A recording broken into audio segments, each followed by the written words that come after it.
Is this look better? That? So you see all the Probably. Oh, without my glass, it'll probably be better. Still. Yeah. Yeah. Very nice. So here we are, gathered for a conversation about Bob Dylan, and I guess just, I don't know, what are we talking about? Dylan, just why we love Dylan, and just who Dylan is as an artist, as a person, just as Seems to be. because who really knows? Yeah, just I think very, very interesting. Bob Dylan, very interesting person, and really amazing artist.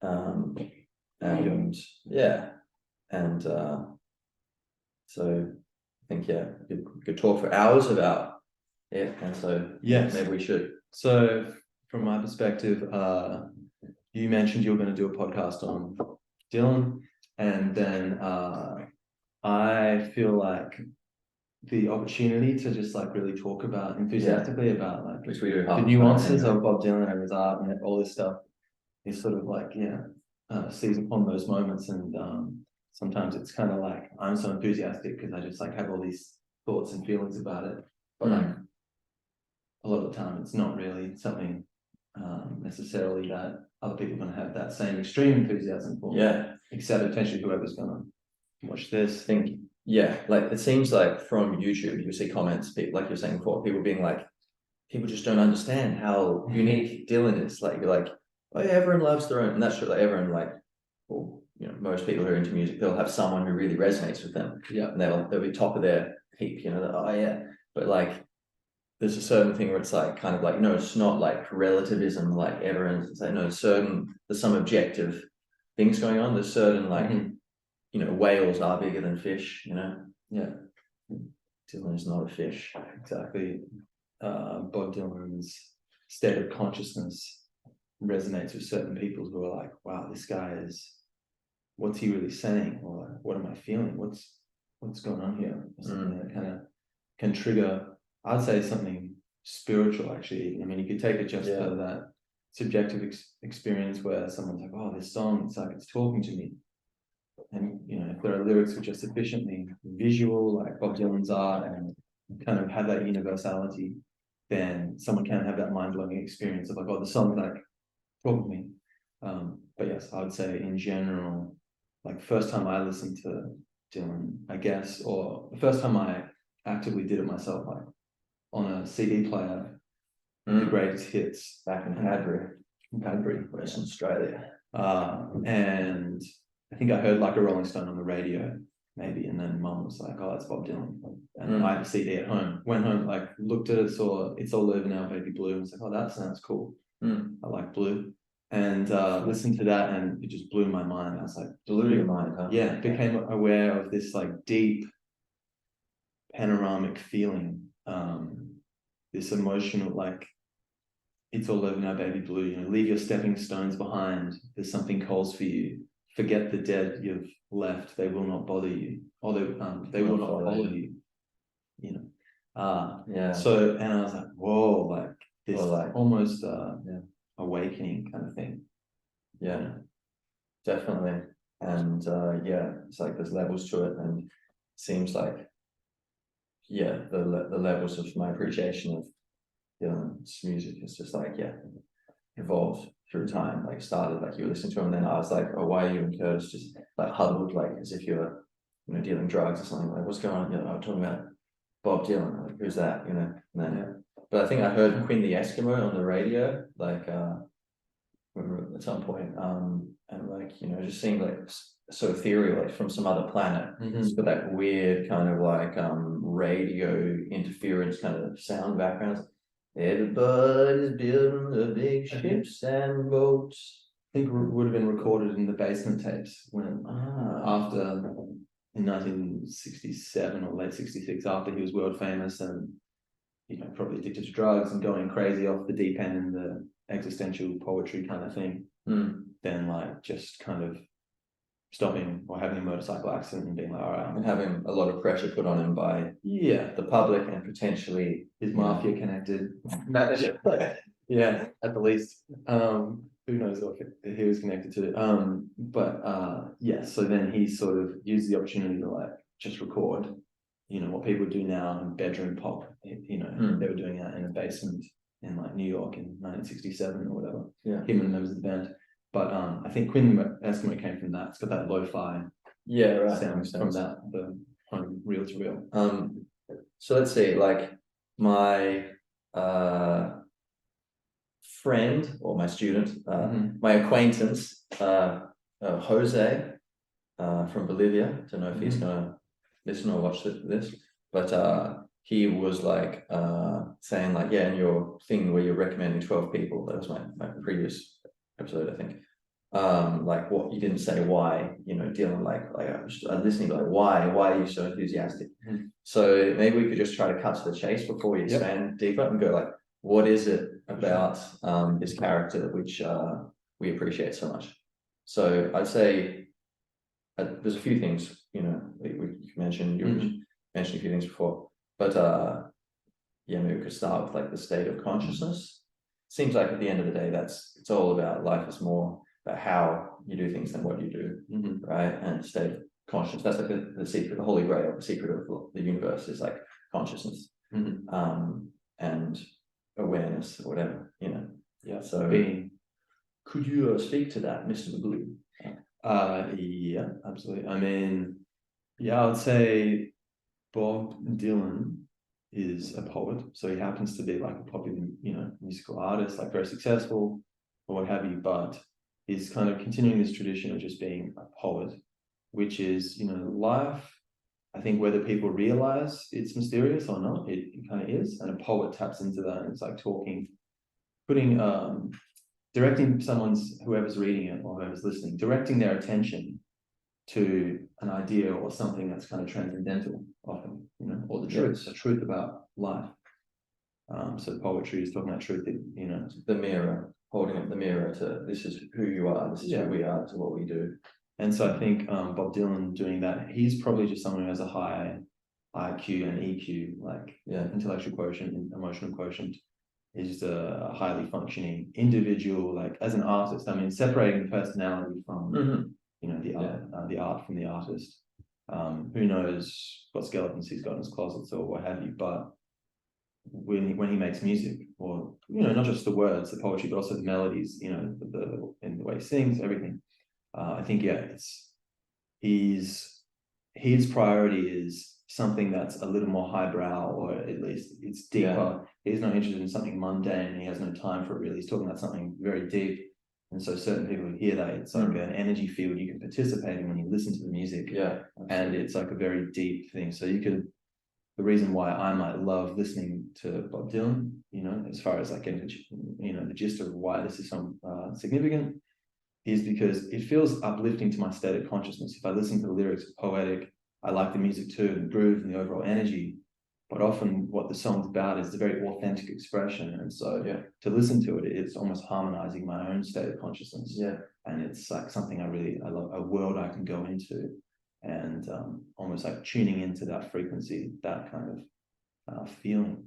And so I'd say it's a lot to do with that. And then Bob Dylan in person, he's just very interesting, doesn't take shit from people, doesn't compromise artistically, all these things. If you watch like the interview from like 1965, some press conference, and he's just like not really, there's a balance that I do think it's not as, maybe he's a little very punk and like rude or kind of like whatever, man, but a very interesting person. So I think interesting people have a magnetism, so that's him as a person, and the artist, and then the art as well, very deep and has its magnetic field it draws people into, if they're,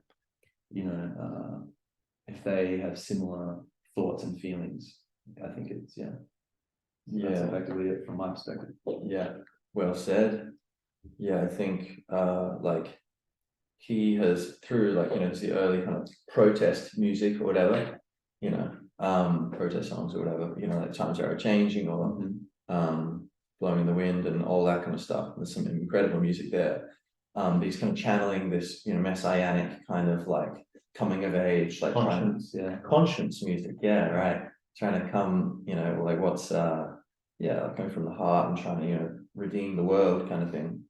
And then kind of seems like that matures into a realization that the evil of the world is within, and that things are messier than they might at first seem, and then kind of turning inward and kind of making peace with the balance of things. And so you get, you know, and including like, you know, not taking things too seriously and being silly, you know, and like, you know, music, like, you know, he's got like Everybody Must Get Stoned, Rainy Day Women, number 12 and 35, which, okay, little thing, released in the 60s, mid 60s. It's like the refrain is that, you know, they stone you when you're walking down the street, stone you when you're whatever, they stone you when you're walking on your own, they stone you when whatever.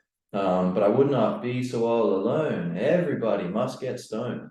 You know, so there's like a pun on like, you know, stoning someone and then getting high. And he was smoking a mountain of ganja back then, as the record shows. And seemingly found it useful for artistic inspiration, as many people do, you know.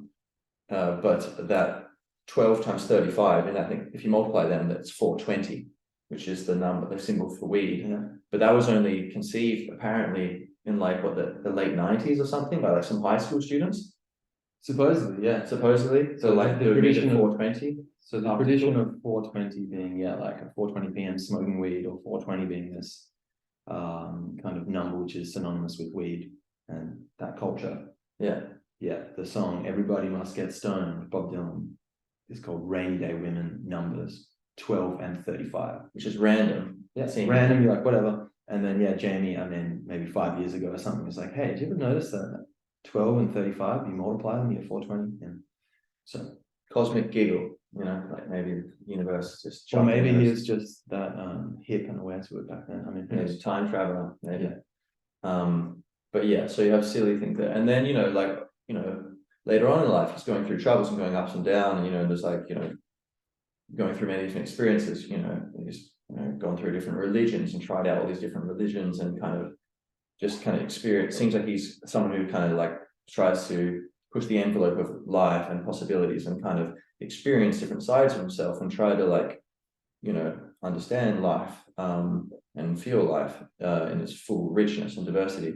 But then you get that in through the music, and then you can tune into this journey.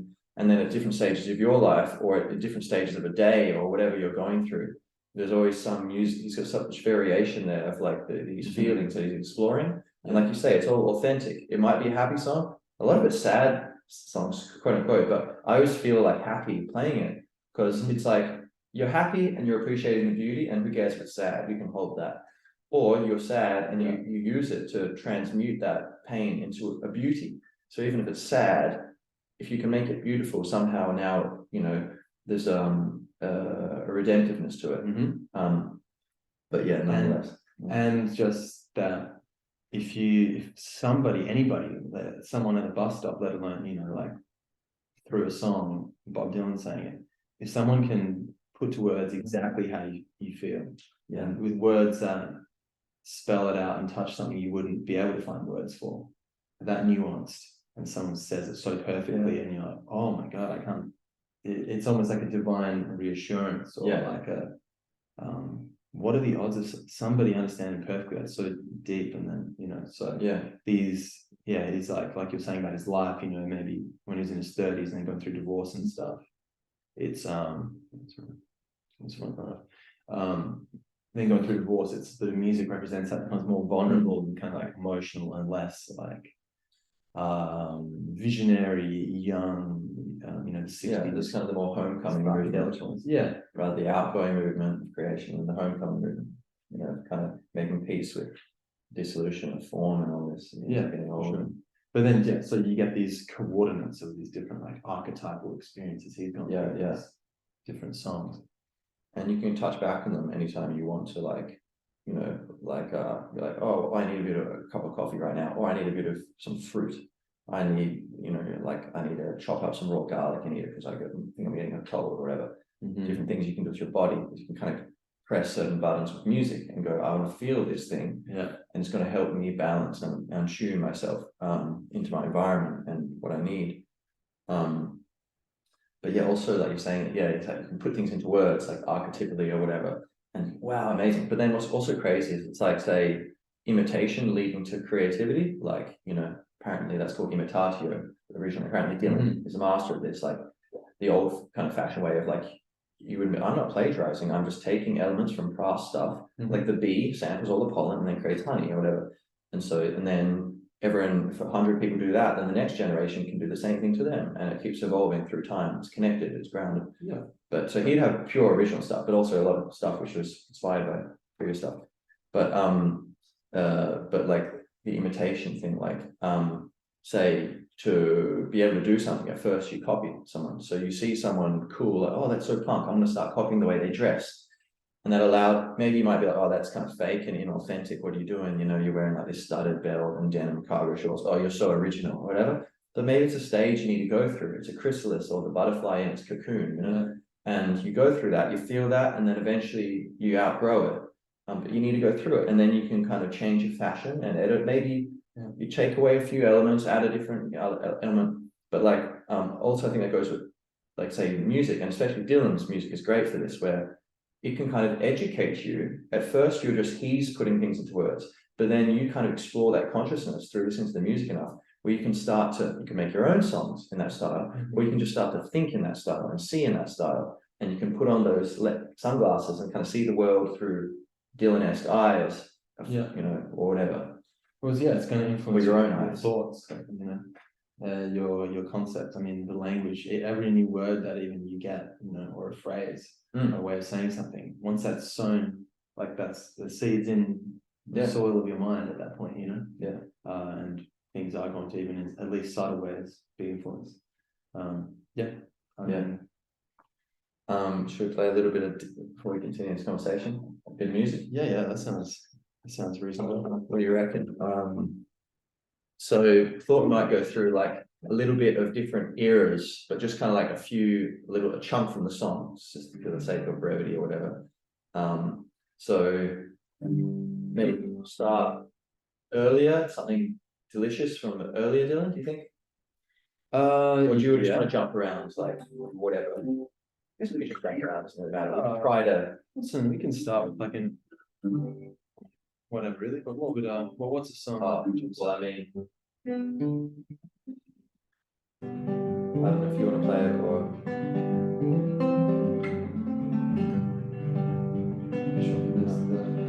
If today were not a crooked highway, if tonight was not a crooked trail, and if tomorrow wasn't such a long time, lonesome would be nothing at all. And only if my own true love was waiting, if I could only hear a heart softly pounding, and only if she was lying by me, I'd lie in my bed once again.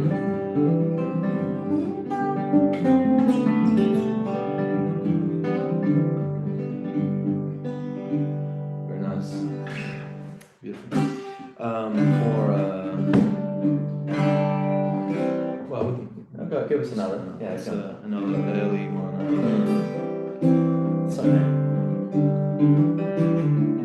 That's the other thing. Like, it's rare for people to have like literally 100 incredible songs. Well, yeah, exactly. Outrageous. Let's see. This might go a little out of tune for us to try, but you can see.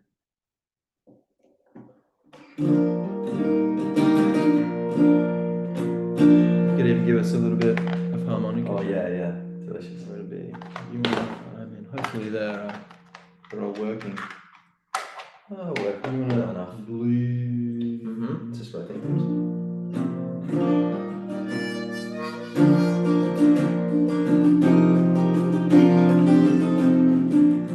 So, I mean, the thing I like about this one as well is just these little humorous kind of inclusions in the lyrics. So this being like you're saying before, like people, because we had a tiny chat about, like, you know, which we probably should just put on camera, but whatever. Yeah. It has some interesting points, but it doesn't matter. But like made the point that like you know, Dylan, for people who like are aware of his reputation, whatever, a lot of it would be this kind of like, ooh, Dylan serious or whatever. Yeah. But like some sort of intellectual thing or something. But like so much of one really amazing, another side of Dylan, which is really amazing, is just the humor. It's so funny, you know, and even in interviews and stuff that comes out, you know, like that interview in Rome in 2000 or whatever, he's just like messing with these people, or just in a kind of fun-loving way. But yeah, there's some hilarious lyrics in this. Yeah, exactly. That's the whole state of consciousness thing as well. Yeah, it's just like not taking yourself too seriously or life too seriously. You know. Yeah, I think that's a lot of like the self-awareness. You know, just the self-awareness. Yeah. Now what's the one where it's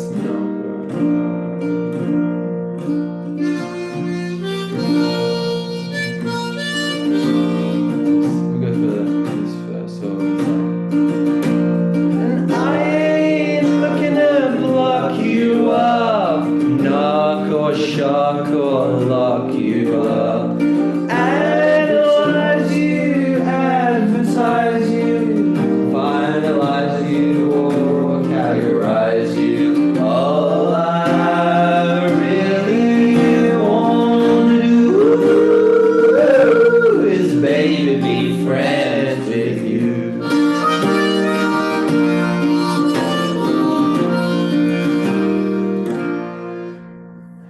Yeah, very good. Great stuff. All right, so what else here? Well, I was going to say before, when you're talking about the imitato thing and him sort of incorporating one of his past music. I mean, for one thing, I think a lot of the music these days is spiritually bankrupt because it's overly computerized, and like a lot of it can be very good, and you could express something very profound or just a great energy, or something like, you know, cosmic, kind of a very high conscious, you know, deep, profound song. You know? But Bob Dylan, I think, using the older tradition, there's some advantage there where it's got an aggregate of all these different forms and things that would be in very old poems, and there's even like just the more recent music which his influences comprise. It's like jazz or blues, all this different styles of music. So I mean, I think that is, you know, one thing where him imitating is such a diverse range of influences that a lot of other, you're not going to get exposed to certain things, certain repeating ideas or happenings in music if you're just listening to something which doesn't have deep roots. And so there's that. But also, I think Bob Dylan is kind of a spiritual poet because he believes that in a higher power. You know, even before going through the religious thing in the 70s, a lot of the songs, if you listen to it in the early 60s, you can hear there's a sense of a larger intelligence than just him, and you know, you could call that God. And anyway, the state of consciousness he's embodying shows, you know, like that level of creativity only comes when you step outside your own way, and you basically let God take over. You let the universe take over, and you become an empty vessel, like Rumi said, hollowed out, you know, for the divine winds or whatever to, you know, make that music or whatever. So precisely, he's clearly intimate. And so that's the thing with, you know, a lot of Bob Dylan's music. You could say, you know, like it's got that imitational aspect in the sense of, I mean, for one thing, a lot of the songs are very similar. He might use the same chord progression even and have two sets of lyrics, two different songs. There's that a couple of times, you know. But in general, you could say about Bob Dylan and using different forms, getting someone else's song and putting new lyrics to it and then saying, well, it's a new song. It's kind of like there is no crime if God imitates himself. If God imitates God. So if we're all just one consciousness, Bob Dylan's just finds himself there, and he's not. He just happens to be a clear channel for this larger, the idea aspect of thoughts. What are they? These invisible things that can come through him. He's a conduit for it, and he can come out. Then that's why, you know, like people ask him, well, what does this song mean? I don't know. Listen to the song, you know. Because it did mean something, but the whole point is the song is there because it's unspeakable. It's beyond that. So the song says it. Yeah. So like go listen to the song. That's the thing. Like you said before about like it's visionary music. Like a lot of it is operating with pictures and images, and which is I think a great point. Like Dylan's lyrics are incredibly vivid and evocative, like visually. So I guess if the mind can kind of do two main things, which is like talk and see pictures, you know, and so you're kind of focusing on that other thing more. That yeah, like a lot of it, he's doing this kind of thing. It's like this. What poetry can do is like it's the most beautiful use of the language, really. But it's like you're basically bending the rules of grammar and vocabulary and whatever, and just changing it. You're playing with it. So you know, language is there to communicate mostly. I guess it's like this tool, practical tool for communication. And I guess that's largely like survival and thrival or whatever. But then like you're able to use it also just to communicate. You know, going, all right, so we've got our bread and, you know, we've got a roof over our heads and like, okay, what is existence? And just think about these bigger picture questions, you know, but like poetry is able to like say things that blur the lines. But what does that mean exactly? And so instead, you know, and so Dylan does that really well. He'll like do it in general words, you know, saying things where you're like, what does that mean? It's like, who knows what it means, you know? But maybe he had an idea. But even if you did have an idea, a lot of it seems like it just comes up, pops out of nowhere. Like we could make a song out of nothing, you know, and it'll just pop up out of nowhere from the field, you know. And we're not going to be like, oh yeah, that was such a funny thing I thought of. Well, there would be some self like, oh yeah, I was a skillful conduit there, but there's the understanding that ultimately it is not coming from us, you know. Yeah, and all the best stuff is very much not coming from us, just comes through us. Like the best song, say I would have written would have come through very quickly and felt like it was just like I was hearing it. Oh, like someone just started singing a song in my head, or you know. So the idea, the song sings itself to you or comes through. So like, you know, absolutely that getting out of the way. I mean, I think Dylan definitely would be the prime example of a lot of that. Yeah, because I think he's very much, he seems to be cultivating a state of being, and his life, the music is incidental to that, you know.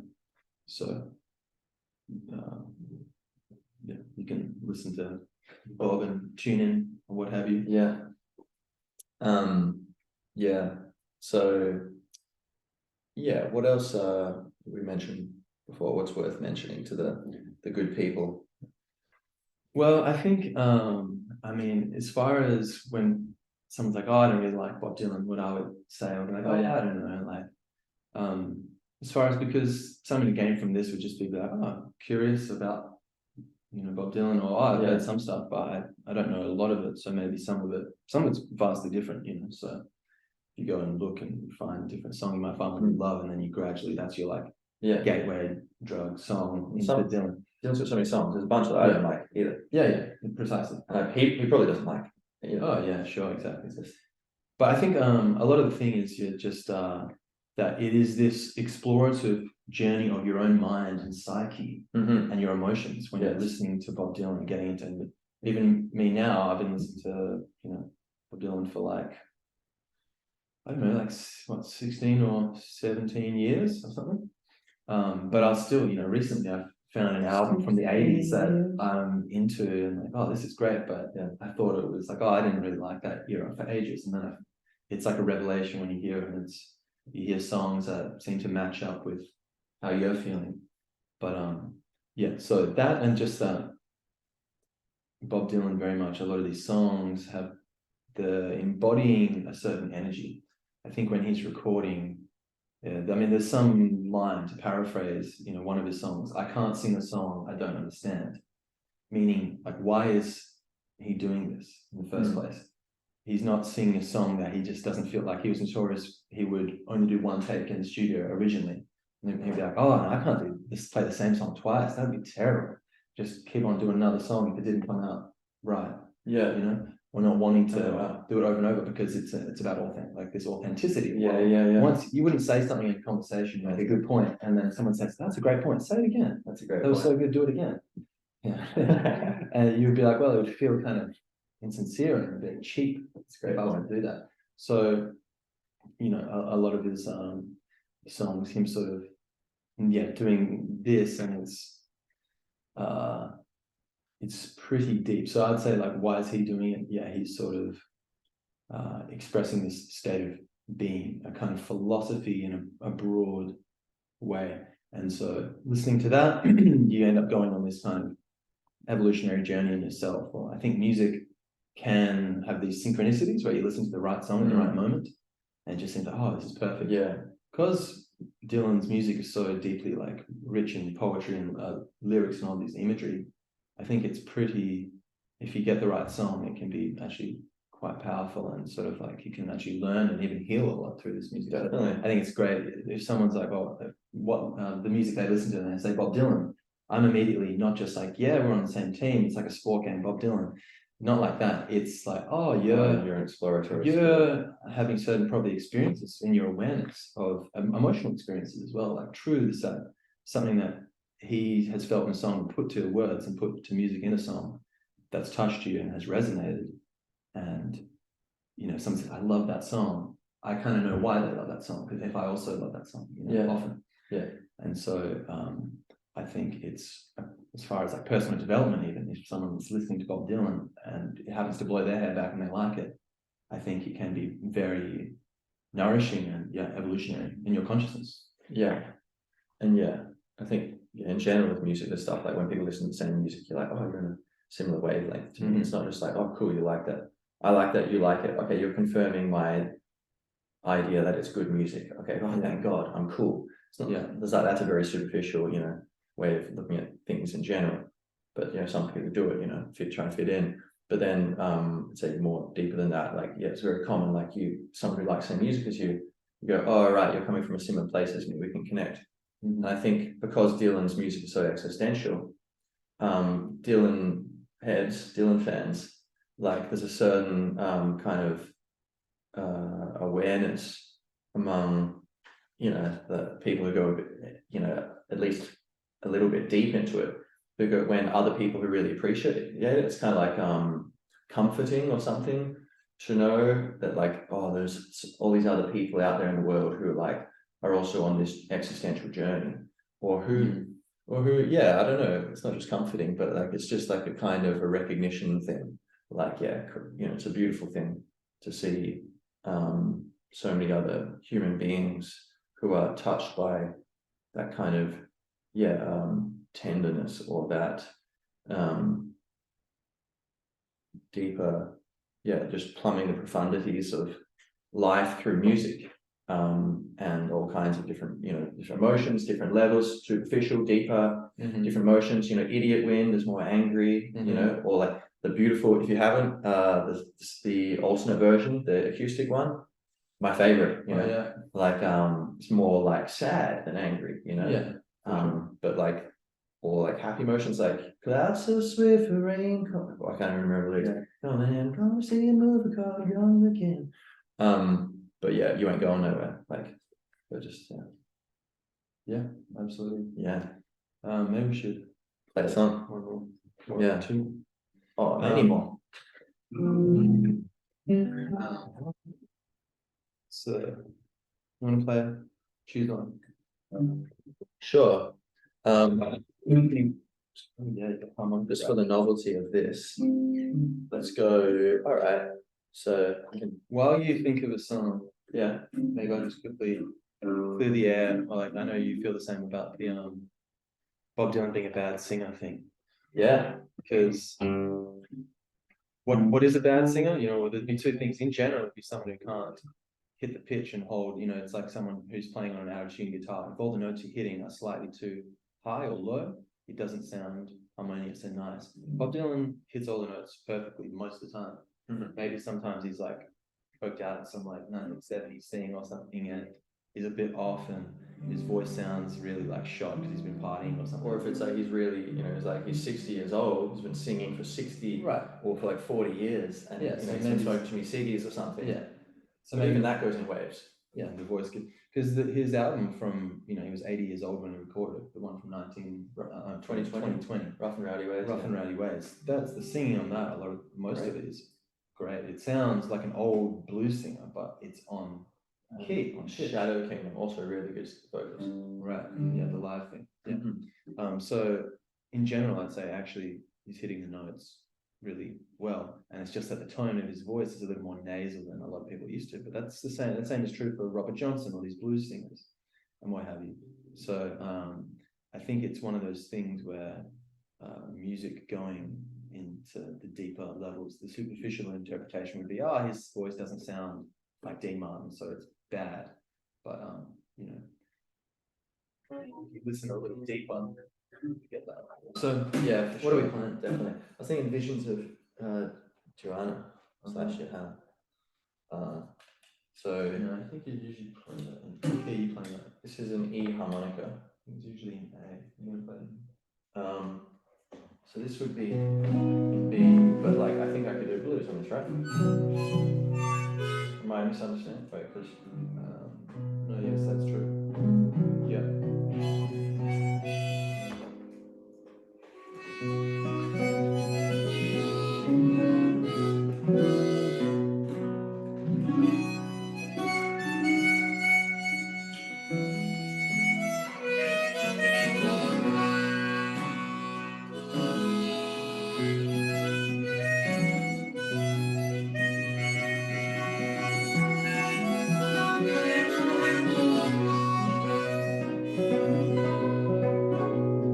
Ain't it just like the night to play tricks when you're trying to be so quiet? And we sit here stranded, though we're all doing our best to deny it.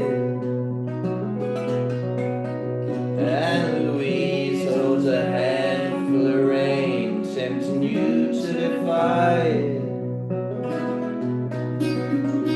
Lights flicker from the opposite wall, and this room the heat pipes just cough, and the country music station plays soft, but there's nothing to turn off.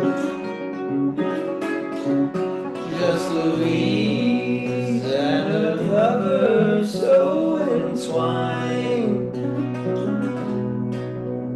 and these visions of Joanna, they conquer my mind.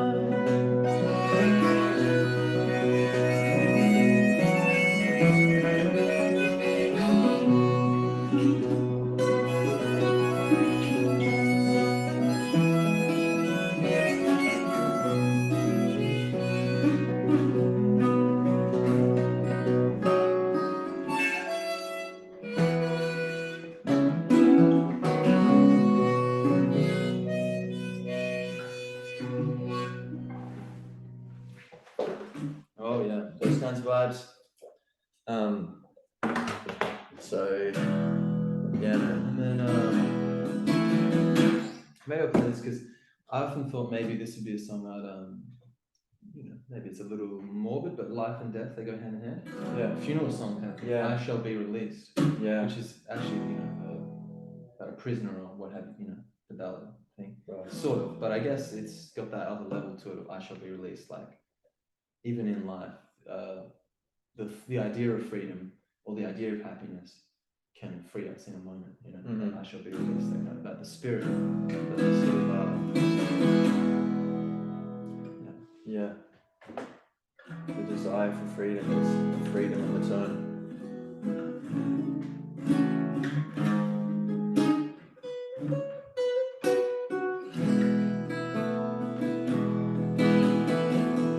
They say everything can be replaced. They say that every distance is not near. So I remember every face of every man who put me here.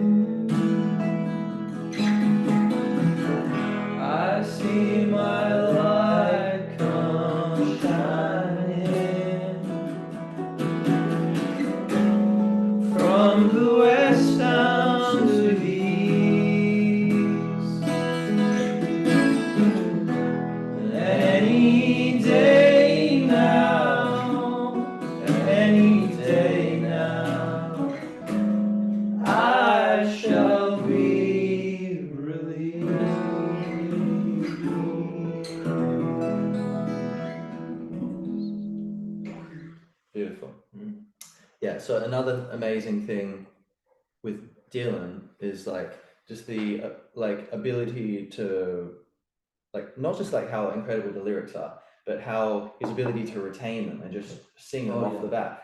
Like very few, like it's, you know, I don't know, just in general, it seems like we're losing our memories. Like we are on the phones all the time, and you know, you can't remember how to do like mental maths because you don't need to. Because you don't need to. So it's like, oh, I have these crutches, or I have this go-kart thing. Who needs to walk? And then, oh, my muscles atrophy. Same thing with your brain and your memory ability to remember things. For sure. His recall is just so incredible. Like you can watch, and I encourage you to, like hours and hours of him doing these things, and it's just lyrics are, you know, the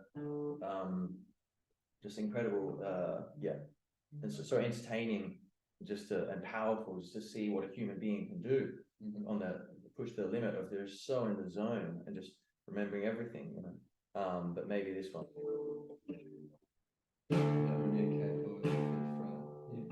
It's all right. Yeah. So K for what? Fifth for the singing. Yeah. All right.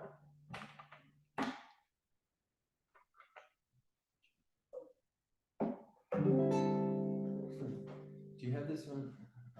Totally memorized. Which verse? We could just jump around. Oh, I know. There's so many. There's a few. Maybe this one deserves like a few. But how about I'll do one. Do one. All right. Jump around. Wait. Then I have to figure out how the rhythm is. Wait.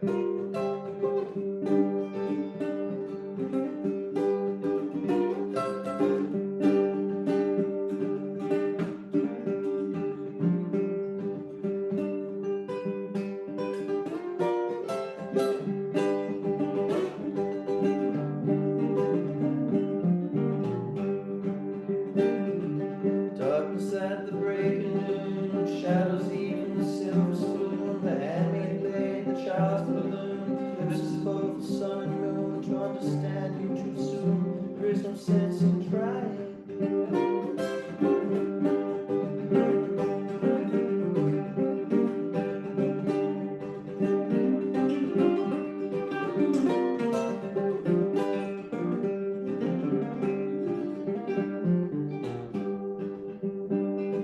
Pointed words they bluff and scorn, suicide remarks are torn from the gold. Gold mouthpiece, the hollow horn, wasted words used to warn. He not busy being born, he's busy dying. I know there's not the real chords. Yeah, that's good. Alright, so go on.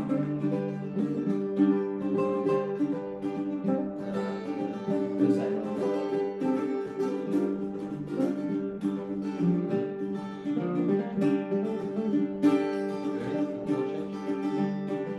Advertising signs that con you into thinking you're the one that can do what's never been done, that can win what's never been won. Meanwhile, life outside goes on all around you.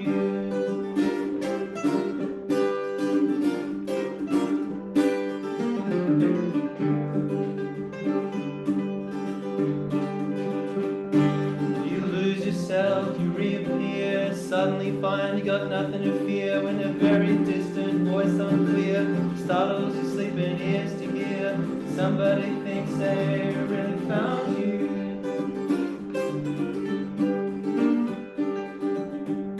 And a question in your nerves is lit, but you know there is no answer fit to satisfy. Ensure you're not to quit, keep it in your mind and not forget that it is not he or she or them or it that you belong to. Though the masters make the rules for the wise men and the fools, I've got nothing more to live up to.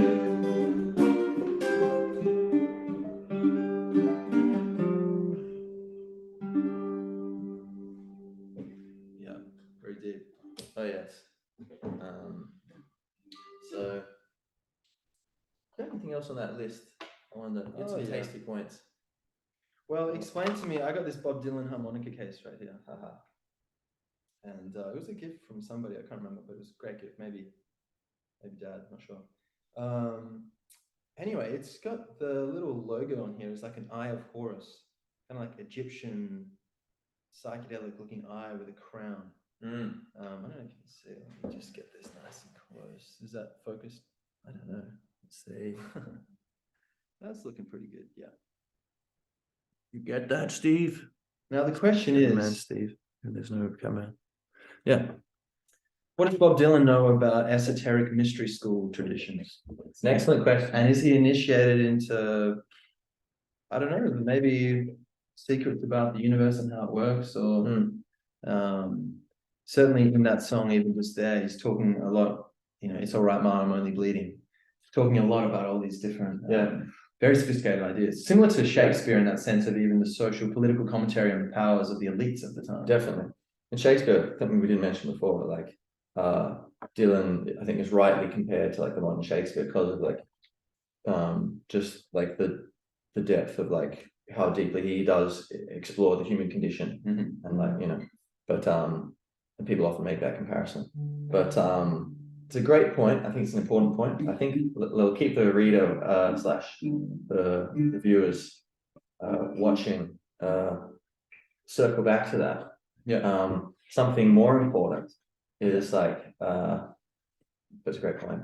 Is I was thinking like his style of communication, and I guess in a way I'm doing that with you right now. By just is like that he like something very interesting is, say, people in the 60s or whatever be like, oh, you're the spokesman of how's it feel to be the spokesperson for a generation or whatever, and he wouldn't be like, he wouldn't be like, oh well, oh yeah, I appreciate people's support or whatever, or he wouldn't be like, oh, or he might sometimes be like, oh, I'm not that, but often he wouldn't. He would take a broader view to what was happening, the communication. So people have this idea like, I ask you a question, you reply, you answer, or you ask me and I reply. That's how it works. Social contracts. Social contracts, you can't get out of it. But then, you'd be a crazy person to just make it awkward and just answer a different question, or not answer my question, or just kind of use non-verbal body language just to communicate subtly, or to make a joke at me, or to to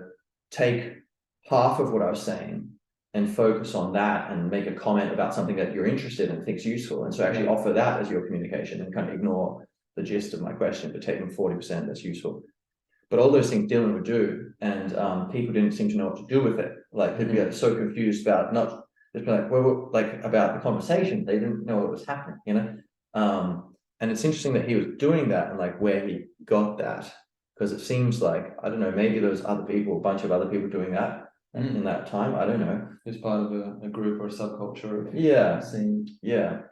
But like he was like the earliest example I've seen of that kind of more modern. Nowadays you see a lot of people doing that kind of thing, standing on the shoulders of giants, and it's more like, oh yeah, of course, or like a thing like like Rolling Stone and stuff being like so revolutionary, a song written like that. And it's even kind of hard to I don't know, why is it revolutionary at first? I didn't quite get it, because it was just, what is a fish know of the waters in which it swims?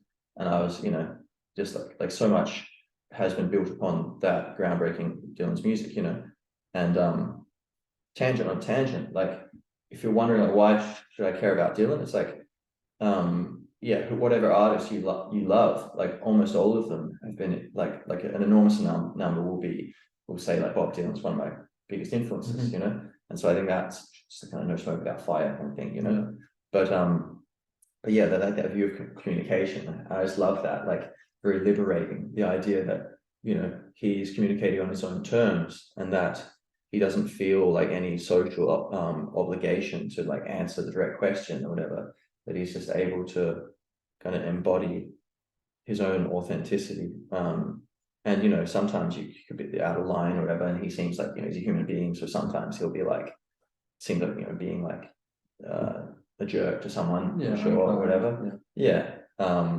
but it, and again, like this kind of connects to what we were talking about earlier, of like the thing about Dylan, it's not like I think it could be mistaken for like hero worship or like idolatry, because people are so enthusiastic, like, oh my god, are you like, but it's not that, it's like it's admiration, it's a basically we're born we're designed by Mother Nature to kind of seek out the things, you know, which will uplift us. And I think in Bob Dylan, we see the cool thing that there's certain inborn unique talents to him, or who he is. There's certain uniqueness, you know, this percentage of alien DNA, for example, you know, maybe.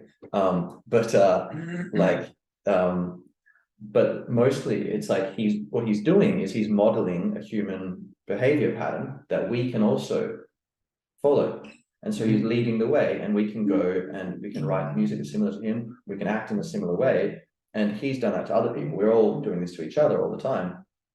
But I think Dylan for me is an extreme example where it's like, it's so like he's able to connect to this music and extreme creativity and memory retention, you know, and yeah, authenticity and personal integrity, just kind of, you know, owning your zone and yourself, he's just being himself. He's not trying to be anyone else. He's not even trying to look like anything to other people. He's not trying to project an image. He's just being himself. And so I think that is such a startling thing, that people thought he was projecting the biggest image anyone had ever projected, but it's actually no, he was just getting out of that game and just being authentic. But like, so that's the cool thing, I think, for me, like, it's like that it's inspiring. So it's both, there's two things here. One is that like, we're like, oh wow, that's a pattern that I can embody in my own life, which is amazing, inspiring. And they say, you know, if you want to change, you can kind of imagine you are people, or like act like they act, and that will allow you to navigate a situation. Someone who's very shy, they could imagine, you know, they're Arnold Schwarzenegger and just go, imagine I'm Arnie and I'm talking to these people. How would you respond? Just act like that. Yeah, and you embody that, that character, and that'll allow you to kind of reset the grooves in your mind. And anyway, they're not you, they're just random automatic thought processes you've inherited through your family history or genetic history or whatever, cultural upbringing. So it's totally authentic. Your soul is taking whatever path it's taking, you know. But it's not just that we can use Dylan as inspiration in those ways, but also it's to get to the more spiritual level is from that point, the awareness that we're all one, and that we are Dylan. When we see Dylan doing these things, we are him having these experiences, and we were him. And that's the thing. I think it's like a peak experience of like one person being so authentic, and that absolutely having such a beneficial impact upon a culture, and it being recorded and being able to be rewatched. And that this is at a very unique time in history when all these processes were kind of culminating in extreme intermingling cascades of novelty and technological innovation, global politics intertwining and stuff, raising of consciousness to a very high level. And to see him in such a glorious expression, and then deep down, I think usually unconsciously, but now we're bringing it conscious, is that was us in a way. In a way, I'm not Bob Dylan, you're not Bob Dylan, but in a deeper sense, we are. You know, we are all one. We are all the universe living itself from different angles. It's like you're not in the universe, you are the universe. You know, there's no space in between, right? And so that's the beauty. It's like an intimacy and or like kind of just a triumph of like the human character, or the just human the soul, you know, glory experience. Yeah, for sure. And that's that social proof idea. When someone sees someone else do it, and like, oh, and suddenly, you know, heaps of people will do something in the same year that the first person does it. For instance, you know, things like that sort of idea. Yes.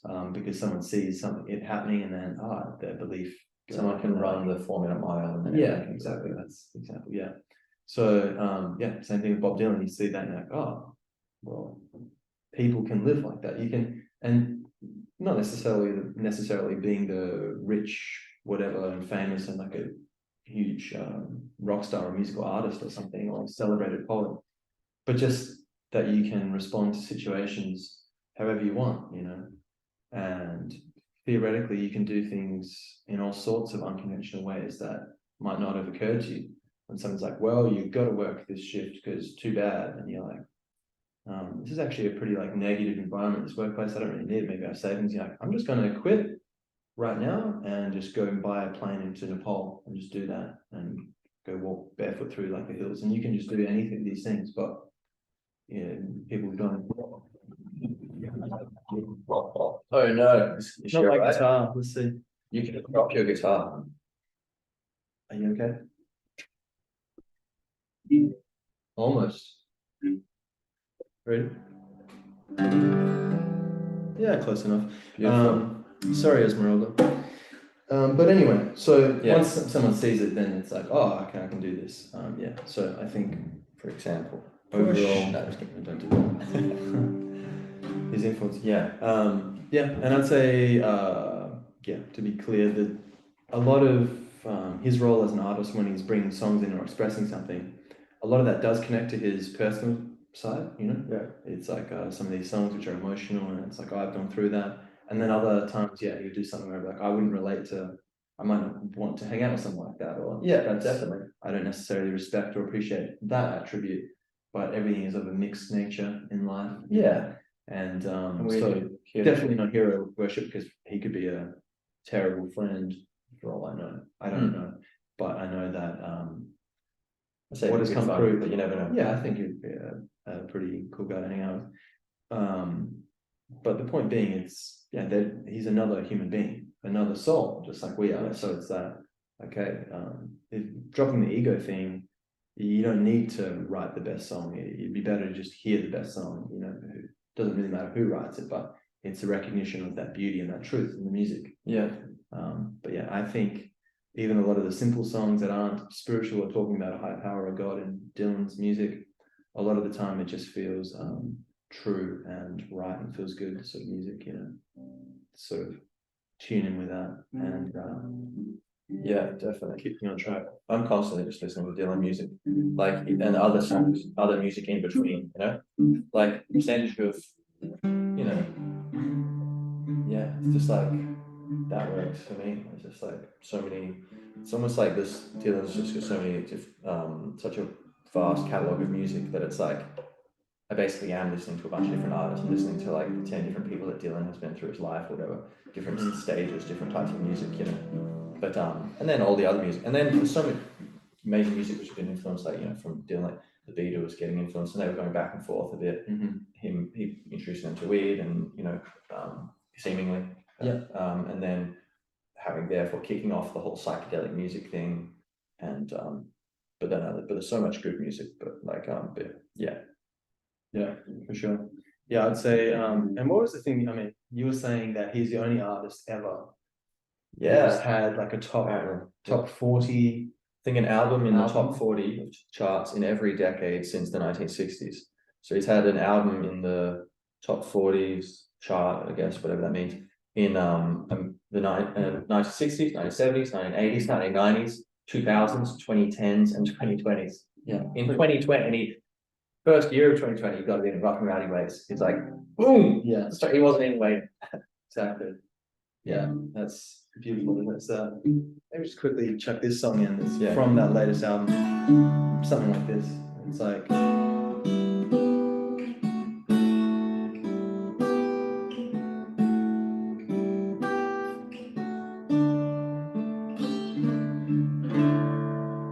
my eyes like a shooting star, looks at nothing here or there, looks at nothing near or far. No one ever told me, it's just something I knew. I made up my mind to give myself to you.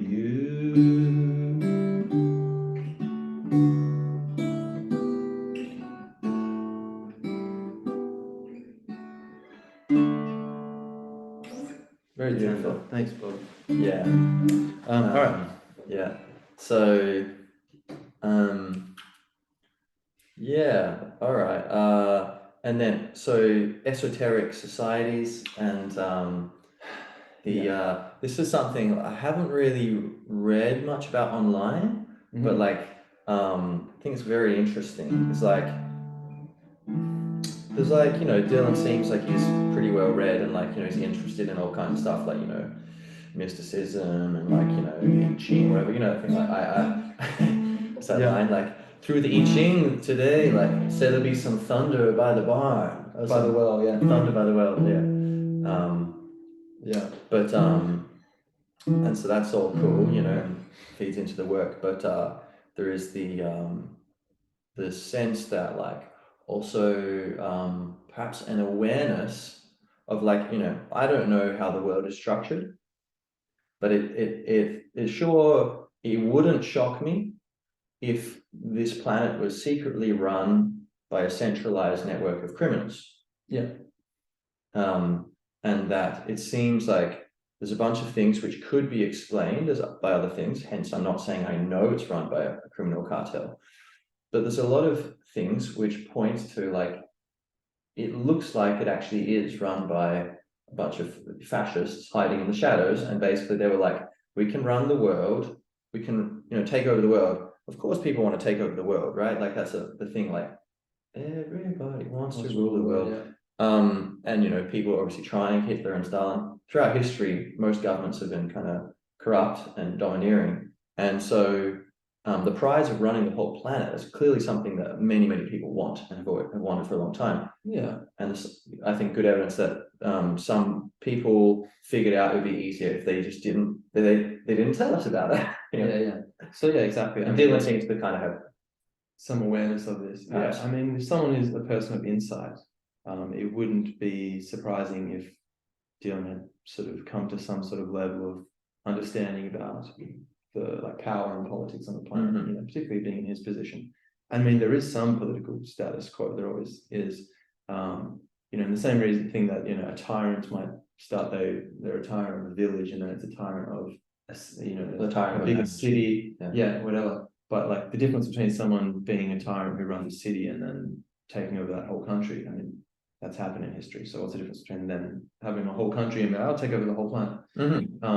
But either way, what's interesting about it is because it is so, it'd be taboo to suggest something like this in general, because A, it's a little confronting, B, it sounds outlandish, and yet, you know, royalty, we know that that's a thing, you know, crime, mafia, crime families, you know, that's a thing. So is it possible for some powerful people to live outside the law? Yeah, possibly. And is Bob Dylan referring to it in his song? It seems like it at times, I would say. No, you know, the only significance or interest, it really, reason it would be relevant, other than that being interesting, is we live on this planet, and that's like, oh, is that what's going on? Maybe.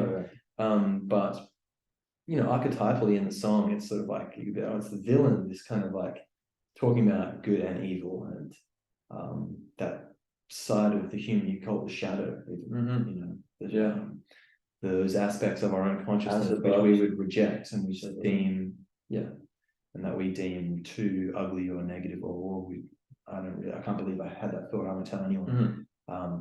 Giving voice to that, but you know, potentially also actually just the practical political commentary as well. But you know, even you could, like the song you released in 2020 with the JFK assassination, saying, you know, they're using the murder most foul pronouns of, you know, they killed him, they did this, as in like a plural, you know, he's talking about a conspiracy basically in the song, which is just very interesting, like historically, you know, that's his opinion, obviously. Definitely, like some specific things from the song, like they shot him, it was dark, you know, they shot him in broad daylight, something like that, right? So the official story is Lee Harvey Oswald acted alone. So they doesn't make sense. It's a he, right? So they shot him in broad daylight, you know, etc. And they say, you know, do you know, don't you know who I am? Yeah, we know who you are.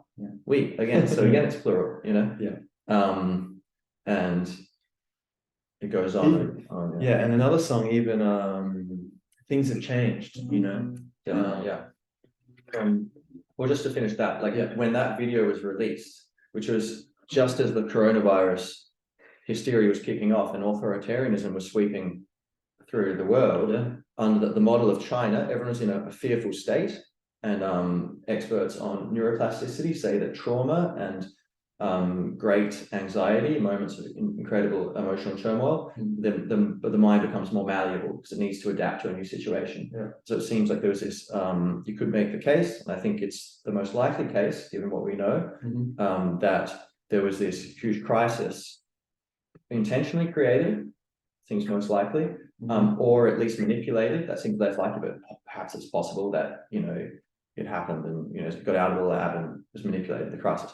But it seemed more likely that there was a crisis engineered, and people were in extreme turmoil, and then that allowed mission creep from governments to centralize power and do what we were saying governments have always wanted to do, and egos love doing, more control. And we've seen that hasn't, the crisis has sort of apparently passed, and still there's like screens where at your supermarket where between you and the clerk, so there's all this things going on. But he, just as that was kicking off in early 2020, he released that video, said this is something we recorded a while back. So it didn't seem like it was even recent, but he's like, we're releasing it, now. Something what he said, I think you might find this interesting. So not like, enjoy the song, but you might find this interesting. Yeah. And then within the song, there's a reference to this breaking a taboo. He's a famous person. Probably meets a bunch of famous people. Like, it's another reason he might be clued into some of this stuff is that he's saying like, it's got this song which is breaking that taboo, and he says you might find this interesting. Talking about JFK. About the song, and the Murder Most Foul, the song about JFK assassination. And in that he says, what do you say? Stay. The end of it. Something to the effect of, to my loyal fans, like thank you for all your support over the years. Here's something we recorded a while back that you might find interesting. Stay safe, stay observant, and may God be with you. Something like that. I don't know if he said safe. I think maybe the government was saying that.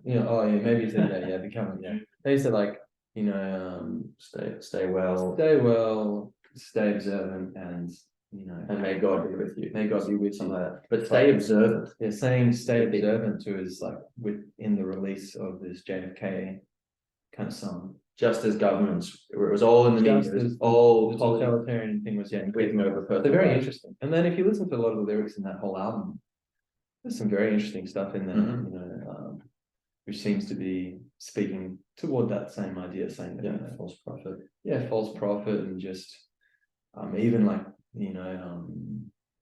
the cover art to one of these false prophet, the single, the cover art has this skeleton dressed as an aristocrat in like a top hat and a fancy kind of looking like scarf and suit, holding a syringe, and kind of creeping like this creepy skeleton in 2020 while this virus was running around the world, and there's this talk of bringing vaccines. It brings in like the whole idea for me that you can go back through Bob Dylan's songs all the way back every decade, really, especially the Christian stuff. Especially the devil like controlling politics and stuff. Like, absolutely. You got to serve somebody. That song, it may be the devil or it may be the Lord, but you got to have to serve somebody. He also does that in an interview where people think he's saying sold his soul to the devil. 60 Minutes with my soul to the big chief. He says, I made a deal a while back. That's why I'm still touring. He's like, do I want to know who you made the deal with? It's like, the commander in chief, the big commander, the big chief. It's like, of this world? He's like, this one and the world you can't see. So it's like, okay, you're making deals with interdimensional entities, Bob Dylan? Or what's that? Or is this a metaphor? Are you talking about God or Jesus or something? Like, I just made a deal that I wasn't gonna just waste my talent and be like a coked up rock star. I was gonna like sing, let the universe's songs flow through me, and that's my deal with God. Or maybe he's talking about the devil. I mean, who knows? But I'd say the Lord, But it's interesting when you think of not just that he's expressing these human truths poetically that we can all resonate with, like, wow, and it uplifts himself, I suppose, in the moment of being graced with that song coming through. It also uplifts whoever listens to it any time they do, and they tune into that. It's like a beneficial kind of profound idea, which a lot of these songs have that. There'll be different levels, But then also there's this political commentary similar to, like I was saying, Shakespeare, and like he's talking about, the Merchant of Venice, beware like the Venetian influence, all these different things, which are very interesting. But you have this almost these kind of this powerful criminal, or the masters make the rules for the wise men and the fools. I've got nothing to live up to. The idea of this, an elite sort of powerful, or somebody. Masters of war. You build the big guns, build the jet planes, but something as cold as the blood that runs through your veins, but he's talking about like Gates of Eden, which is saying it's like whisper in the wings. Relationships of ownership that whisper in the wings. But yeah, but basically like seeming to hint at like the oligarchy. Yeah. And in that hit of Chronicles Part 1, when he's talking about why he kind of pulled out away from the whole thing of the 60s and the height of his fame. It's another thing, we didn't, I guess most people listening to this will be aware of the story, but like he'd been like, cute folk singer, and then he went electric, and it was a huge thing. Half the people loved it, half the people, were like, oh, Judas, you're evil, You're turning pop. But he was willing to change. Which is a big thing I want to mention. His willingness to change is a great thing about Dylan as well. An artist must always be in a state of change. Yeah. And that's kind of deep Buddhist or spiritual thing of like impermanence and embracing change and understanding that to be timeless and to be in tune, you must be willing to let go. He not busy being born is busy dying. Yeah. But he was willing to change into the electric. He went electric, but it felt more authentic. Yeah. And then he later on he also and he became much more popular. Global phenomenon thing. But he didn't mind people being like, oh, you're mainstream. He was like, okay, I'll do what you want because I want to be authentic. And he's like, okay, that's your perspective. Yeah. But then he ended that in like the 1966. So he had this motorcycle crash. It was like, was it real? Was it actually a crash or what went on? But then, and he just went out and kind of basically hung out with his family and friends and stuff in like Woodstock and made the basement tapes, that kind of thing. But he pulled away from the spotlight. And in the it seemed like maybe he was partying too much and he was kind of trying to heal from that, spend more time with his family or whatever it was. But it seemed like there were hints in the book that there was like there were people on the roof. You'd hear people, and the local sheriff had said that hey, if there's people kind of like invading his property, and there's this hysteria about trying to get him and then meet him or whatever. And that Joan Baez was calling, come out, Bobby, lead the anti-Vietnam War protest. JFK's been assassinated, Martin Luther King's been assassinated, John Lennon was later assassinated just before the military-industrial complex launched a new round of invasions of different countries, which he would have been resisting. The guy who, if I understand it correctly, the doorman who shot him was actually had some connections to the Cuban Friendlies and the CIA. And there were some allegations that he had kind of mentored and candidated and like used. And I think him having that copy of Catcher in the Rye, and people like just very quickly like, he's just a wacko. Well, I think the CIA, MK Ultra is on the record. That's the thing they did, and I think there would be things, little triggers, associations, traps, bizarre little programming things, so maybe he wasn't enough, but he was turned into enough. And who knows, but it definitely seems like it's a possibility there. But the thing with Dylan is like, I don't know, but who knows? But I think again, it seems like something interesting to mention. Who knows? Just as for the law or whatever, is that perhaps it's the impression I got, and my personal impression I got from that book was that he intentionally tried to sabotage his own image and he would pour a bottle of. He said, "I'll go into a grocery store and pour a bottle of whiskey over my head." Right, make outlandish, statements in newspapers or whatever. Anything that would, basically just tarnish his reputation. Anything better than being the prophet for a different narrative, rather than being like seen perhaps as a threat by the military-industrial complex and the people who wanted to take over the world and were dead set on keeping the war in Vietnam, lots of money being made through that, and the drugs trade and all kinds of stuff, and selling weapons to it. And that, so perhaps he was like, I understand the way the world works. Like he was deep enough in his consciousness to understand the presence of the reptilian, metaphorically, of course, influence of in the way the world's run from the shadows. And that he was like, I want to be with my family. I want to write music for many years to come. I'm stepping back. And so that also is like a thing that makes me wonder about this awareness of perhaps shadowy elements in the governance of the planet. Definitely. And you're saying things that have changed. Things have changed. I mean, that song, there's a lot of lines in that which are very interesting. That'd be great. I want to play now. Which verse of that I want to go? There's a lot of them are good, but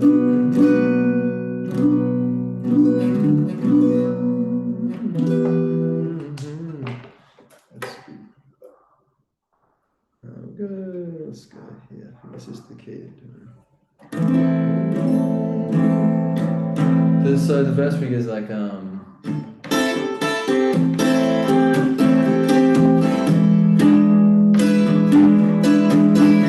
been walking 40 miles of bad road. If the Bible is right, the world will explode. Been trying to get as far away from myself as I can. Oh, some things are too hard to touch. The human mind can only stand so much. You can't win with a losing hand. And then, you know, onwards and into, you know, I keep going, do the whole thing. Well, that next bit, the bit that is less to do with this commentary, spicy bits, but then, you know, even a lot of water under the bridge, and a lot of other stuff too. Body Smith. Don't get up, gentlemen, I'm only passing through. All people are crazy and times are strange. I'm locked in tight, I'm out of range. I used to care, but things have changed. Very interesting. Yeah. Just one more on this topic. And the feeling I got from that song, so that song, and it's like, you know, the way that I suspect the world is being oppressed by our brothers and sisters who deserve love, but they're acting in an unhealthy way, and it must be called out. And if it's wrong, if it doesn't exist, it's just like snowball effect of bad vibes, then cool, nothing lost.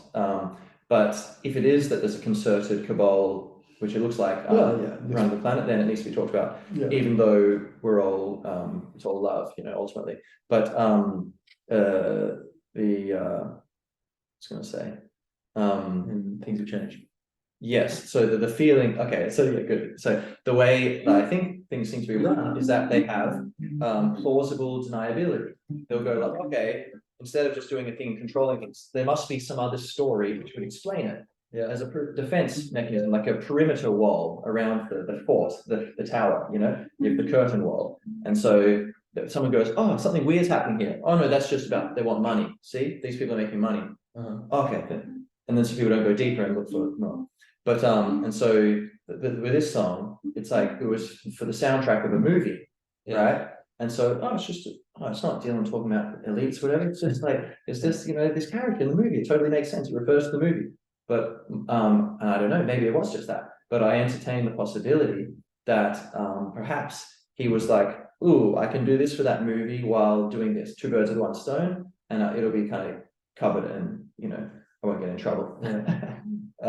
But the expression being that he was feeling like maybe he knew certain things, and he couldn't express it, and he could see things going in a bad direction. But he's like, I like my family. Maybe he's had. I'm locked in tight. I'm out of range. Like I wouldn't be able to hit them anyway, even if I took, you know. If there is a cabal of people or certain cabals of people, but like based more or less centralized, psychopaths or, you know, just indoctrinated people of a cult of, you know, domination, running the planet, and that's definitely possible and plausible, and I would say even probable. But if you say it's not possible, I think you're a bit out of touch with reality, and you need to kind of look in the mirror. It would be the first time in history there's not some sort of villain aspect of the human consciousness finding form in like a tyrant. Or, I mean, that's the general rule. Most of history there's bad guys, so-called. So like, where are they right now? Indeed, yes. Conspiracy theorists are the bad guys. But so if that is the case, that there are people running the planet like that, for sure they would be threatening people, powerful people of influence, to say, hey, just so you know, like, I know your wife's name, I know your children's names, I know where they live, and don't mess with us. And unfortunately, I think that is probably preventing a lot of people from talking about the the reptilian elephant in the room. By reptilian, you know, people talk about actual reptiles. I have no idea about that, but like, I don't know. I mean, I'm sure extraterrestrials exist. Are they interdimensional? And just like there's the difference between like the fairy folk in Ireland, or like aliens, or like my grandmother on the other side, or like just beings Who knows? But like there's talk about like reptilian humanoid kind of beings like secretly running the planet or whatever, and that's like often like ridiculed as like haha. Yeah. Oh, this is another thing we should mention. But like and I don't know. I would say like I entertain think that's possible. I don't know. I believe the universe is so big. Aliens exist throughout the universe. I would say. I think it's very likely. Yeah. And there's certain evidence. U.S. military's releasing videos of UFOs, whatever. Is that just them messing with us, and that's actually their own advanced stuff? Who knows? Whatever. But whether reptilians like these beings are here, or whether that's just another psyop or a confusion thing, or it's just people being delusional in echo chambers, doesn't matter. At a basic level, by reptilian here, I mean the reptilian brain is the more primal part of the brain, and it's all about fight, flight, freeze, and Control and and it's the mammalian brain, which understands kind of it evolved out of communication between many members of groups who could flourish through cooperation rather than flourish through competition. So the competitive element still remained there because the reptilian brain is the core of the brain, but the mammalian instincts override that. But then in times of great stress, the reptilian brain kicks in and you're very selfish and you'll be willing to kill or run away or whatever, not protect your friend or whatever. But like those instincts, it seems like in the crazier elements of our species, those are overriding, constantly dominating the mammalian tendencies. And so, but on the subject of like, a bunch of people do believe though that literally there are these reptilian alien beings running the planet, Yeah. And I would admit, even though people might think I'm crazy, again, kind of thing, following the thing of just be yourself. It's like, I would admit, I believe that's possible. And I don't know. I mean, who knows? It doesn't keep me up at night, but like, I mean, who knows? the thing is, say, I've seen like footage of, I think it was like in Canada, just on like mainstream news, this ex-Canadian Army general, like he was like high up in the defense force with all his regalia on, being like, yes, there are, actually 8 or, between 8 or maybe even more different alien races that are in contact and communication with, the militaries of the world. You have a guy from Israel, maybe a couple of years ago, I can't remember his name, but he said the same thing. That, he came out and said, I've been working here for like 40 years or something. This is about in aerospace. This is definitely about them. It's pointing back. It's a Jerusalem connection. Right. Jerusalem alien connection. Okay. Anyway, and then he's saying, like aliens are realistic, exist. So, and people in the world know about it at the high level. So you look at that and be like, okay, these people are saying this. I mean, who knows if it's true, but if someone says it, then there's going to be a meme, there's going to be at least a rumor. And it definitely begs the question of like, why would they be saying if it's not true? I guess it's possible. But and whether or not, sorry to interrupt, but whether or not that is true, the reptilians are literally getting true, real, whatever. It is healthy. There's definitely a lot of like dishonesty and corruption in the powers that be at the moment. And I think it's very healthy to be questioning. And so I think a lot of people, like, it comes from a healthy, even if that is wrong, the impulse to question is healthy. So long as you keep it grounded and balanced with, you go, I don't know. For sure, because we live in a universe and we have a certain level of knowledge about the universe. I do not assume that my sphere of knowledge and understanding is actually completely identical to the total sphere of real truth in the universe. Absolutely. There is a difference, a delta there. And I'm like, well, what is that delta? Is it that extraterrestrial aliens are actually the top of this secret society pyramid of like elite political power? And is Dylan aware of that? Or is it, it's just humans and it's just like an old school crime family kind of thing or whatever? These people, Thomas Shelby, they've been running who? Peaky Blinders, Thomas Shelby. Okay, I don't know. So, but maybe it's just royalty or something, and that's what he's talking about. People who've been very, very old money. But either way, it's very interesting that there's definitely that theme in his music, particularly the gospel years, where he's talking against this villain, which is not really seemingly a mythical archetypal villain, but he's talking to things that he sees in the world. I mean, and in interviews where he said, well, there are people right now who are trying to take over the world. I mean, that's a fact. In the 80s, in the 80s in Sydney, So you have all this but the lizard man thing, right? The lizard man. This is why I mentioned it. Like, so just that's the backdrop, right? And then there's this Shadow Kingdom thing he brought out. In the context of this stuff, where it's like, oh, the JFK thing, being like, yeah, the observer, and then this skeleton. How about? I got to pee real bad. Go for it. How about you can either talk about that or play a song for maybe 10-20 minutes. I'll be back. You do pee for a long time. So, all right, I'll play a song and we'll get back to the connection between reptilians and Bob Dylan. Oh yeah.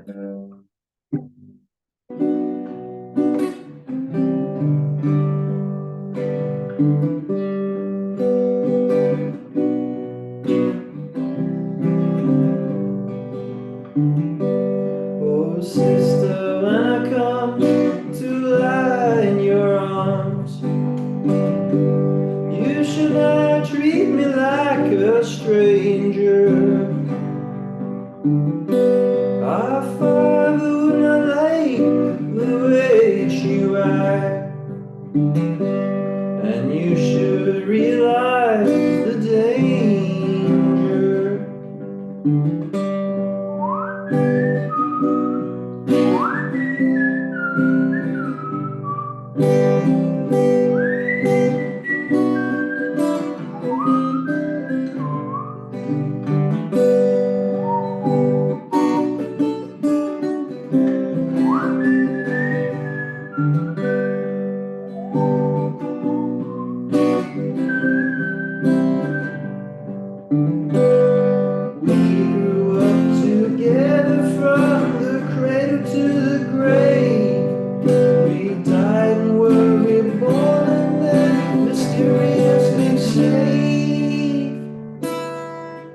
Oh sister, am I not a brother to you, and one deserving of affection? And ain't our purpose not the same on this earth, to love and follow his direction?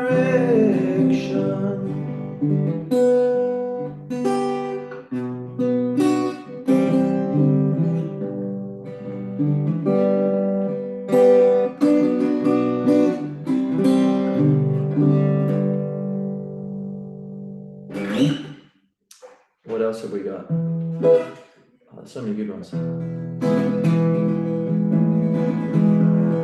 'Twas another lifetime, one of toil and blood, when blackness was a virtue, the road was full of mud. I came in from the wilderness, a creature void of form. Come in, she said, I'll give you a shelter from the storm.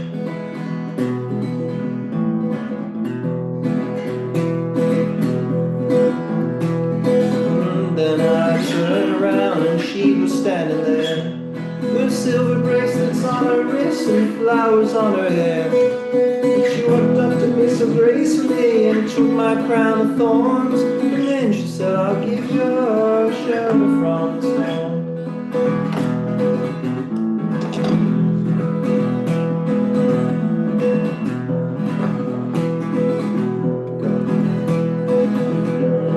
I was buried from exhaustion, blown out on the hill, poison in the bushes, blown out on the trail, hunted like a crocodile, ravaged in the corn. And then she saw you just shelter from the storm.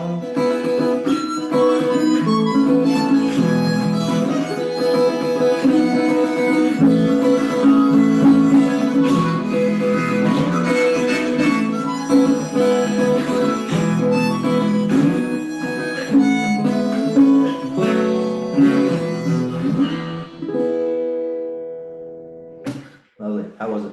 Exquisite. It was amazing. I feel so much better. Great. Yeah. I need to. I want to go, but I don't need to. Idea. Yeah. Now you're saying something about reptilian Yeah, humanoids running the world. The connection to Bob Dylan. Yeah, there's this hilarious article where I found out about this. It was like Shadow Kingdom. Like, so after all that, okay, so you got the JFK, thing video, which is like, he's taking the point of view of a conspiracy theory, Decades of songs speaking to a similar vibe of that kind of thing, awareness of these things like Joe Command, which you sing a verse of after. But then there's this thing, the JFK song, and then like the thing to do with the syringe and like false prophet, and it's like, okay, who knows? But that almost seems like he's trying to be like, hey.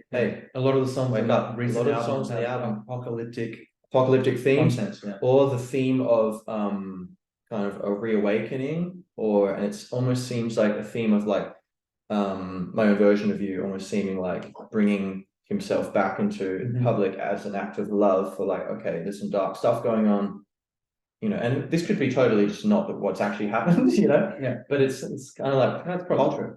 Yeah, it seems possible anyway. But being like, like what's the one, like the creepy one, do. That's my own version of you. Right, yeah. But anyway, so all through the summers into January, I've been visiting morgues and monasteries, looking for the necessary body parts, livers and brains and hearts. Something like so. This Frankenstein kind of story thing. It's like body parts at morgues and monasteries. Interesting. Anyway, like bring someone to life, someone that I never. To get to the point of it, right? Then there's the Shadow Kingdom thing where it's like in 2020 or 2021, I don't know, but during the whole lockdown madness, right, where it's like everything's still like something which has the same or similar death rate to the flu, right, which is a matter of record in Hansard in like the British Parliament or whatever. Like they're asked, okay, what is the thing? And they said it was basically 1% of 1%, right? Can't remember the exact number. That according to what they had there.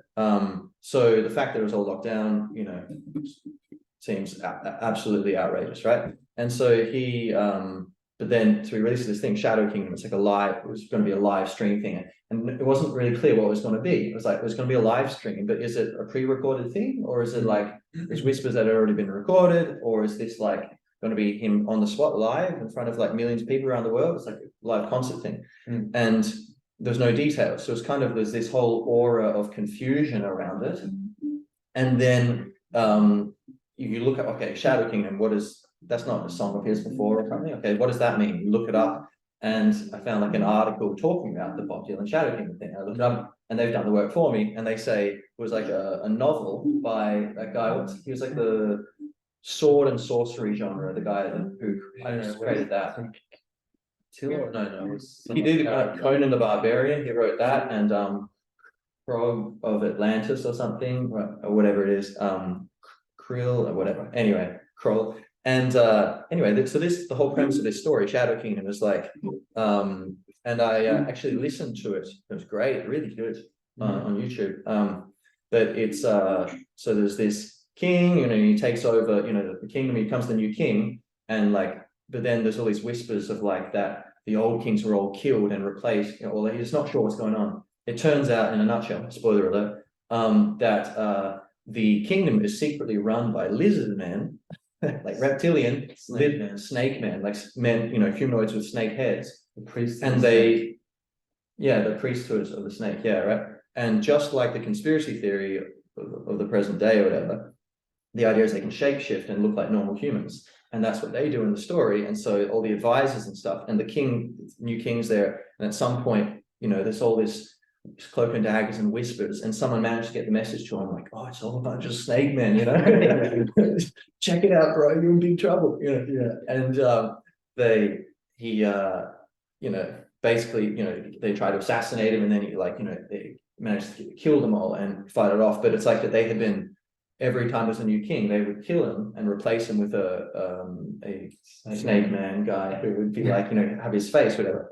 Anyway, and a really cool, interesting little story, that it's like, why is Bob Dylan using that as the title for this thing? Because then you watch the thing, and search, it could also say like that the world was in shadow at the time. It was Shadow Kingdom. Even the idea of there is a kingdom that's in the shadow, like we're not aware of, a shadow government, right? Yep, exactly. Shadow Kingdom, like Shadow Kingdom. Hey, the royalty didn't really just go, oh, I guess we'll give up our toys. The British Empire.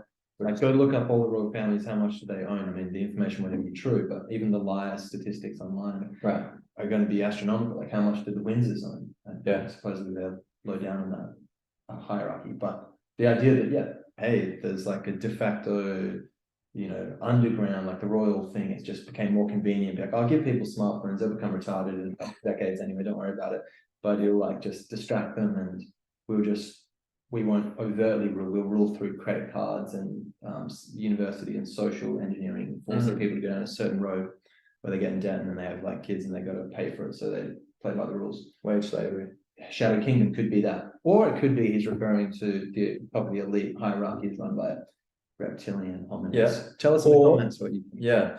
Or it could be that there's both of these associations, but the whole idea is just to raise like aware, like neither of those, maybe he thinks neither of those are real, but it's just the idea of like we need to be aware of what's in the shadows and what's outside of your vision. Right. And people were getting really deep into, I know vaccines are good, or no, vaccines are bad, or whatever, or you know, like everyone not being able to have conversations with each other, and also that it seemed like there's a bottleneck where there's too much information, we couldn't process it quickly enough, so that you could make the case that there was that. But anyway, whatever. But it's very interesting though that like there's this another kind of thing of like kind of out there, like all right, and then when you get to the details, if you watch it, there's, you know, it's black and white. You could say that okay, shadows, it's done in black and white, but apart from that, there's like, you know, no reference to like, doesn't make sense. It's not some new songs about, you know, like, oh, the dark world or something. It's just his songs from like the 60s, 70s,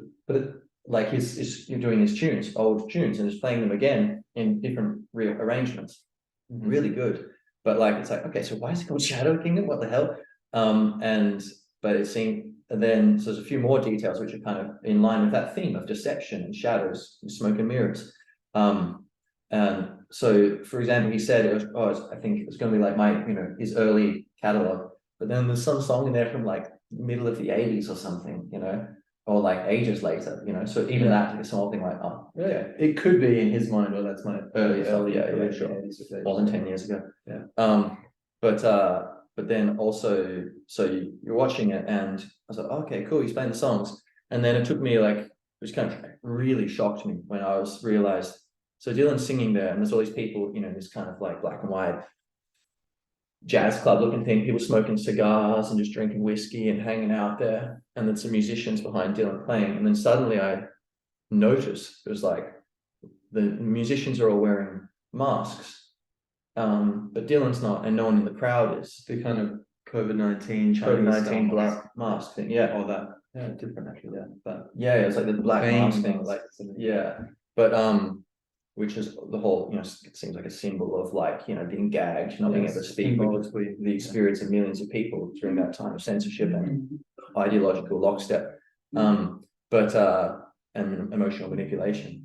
So I was like, whoa, like it seems like perhaps that was meant to be a subtle thing to point out that like, to draw attention to the masks. Yeah. And maybe not. Again, I'm open, I'm not, but this is just we're thinking. It's a fun, an interesting possibility. Because no one in the crowd had masks, they're just actors of so clearly playing these different roles. You know, Bob Dylan's not wearing a mask. I'm sure I think they went to France to do it, to film it. They could have gone anywhere in the world to film a place where masks weren't required. Bob Dylan, I'm sure he can get that sorted if he wants. It's not like, oh, the regulations, the band needed to, but not Dylan or whatever. And so they're wearing masks, and so it's drawing attention to it, and like, why are they doing it if they're not? You know, so that was interesting. It is interesting, and I mean, there's one other element to this thing, if I could just finish, right? Yeah. So then the musicians at certain points, there's, you know, it's like it almost seems like that it's not timed up, it's synced up, and it's really beautiful production value. But then when they're doing it, there's some, like a guy's, you know, doing maybe doing like a riff, and he's strumming chords, you know, and I'm like. And there's a close-up of it. It's like, what the hell is going on? It's like, it seemed to me like it was clearly trying to draw your attention to, it's not, everything's not what it seems. Yeah. So that seemed to be this kind of message of it is like, again, like, you know, yeah, definitely.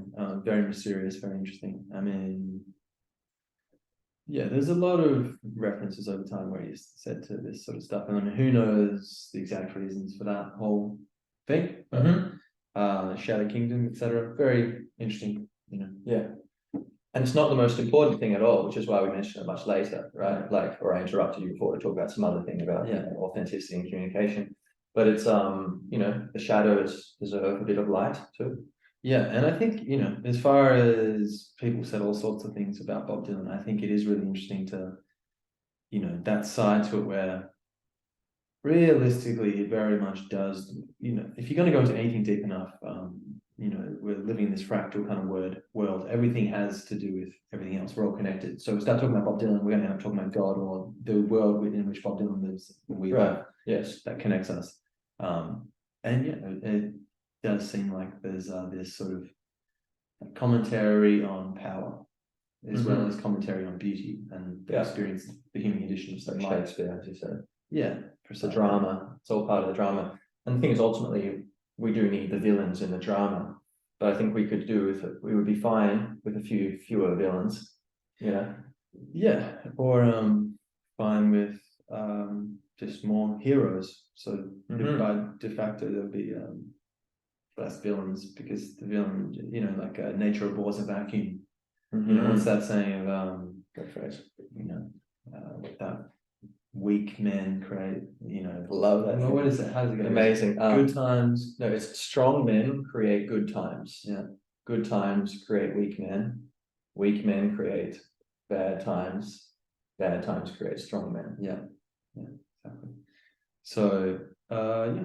The idea that there are these like villains or what have you, you know, this connects to a lot of esoteric traditions, like even the Bhagavad Gita and Hindu, or what yogis, transcendental yogis, who believe everything's just consciousness and made of vibrations, and you go, the real world is within you, not with outside of you. Going within yourself, you'll suddenly start to see lights and see things and realize it's not just darkness. It's not like just the janitor's covered, like you're infinite within yourself, within consciousness. So yeah, all these things, you know, sort of end up coming up, but this idea of the villain and the heroism, even like in Dylan, a lot of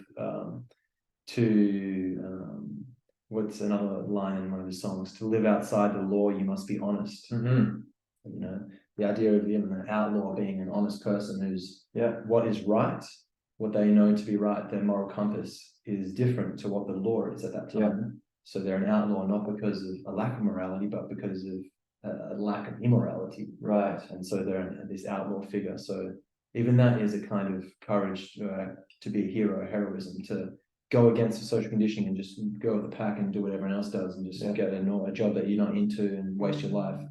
Bob Dylan is, by that kind of authenticity and dedication to, well, I don't know if I'm just poor or homeless, like whatever, but I'm not thinking about that. I'm just in the moment experiencing, and I'm not doing it some traditional way. I'm going to do it my way. I'm going to express exactly how I feel, and I don't owe you anything about telling you what it is. And just the general attitude with which his music comes across, and it sings the way he's living his life.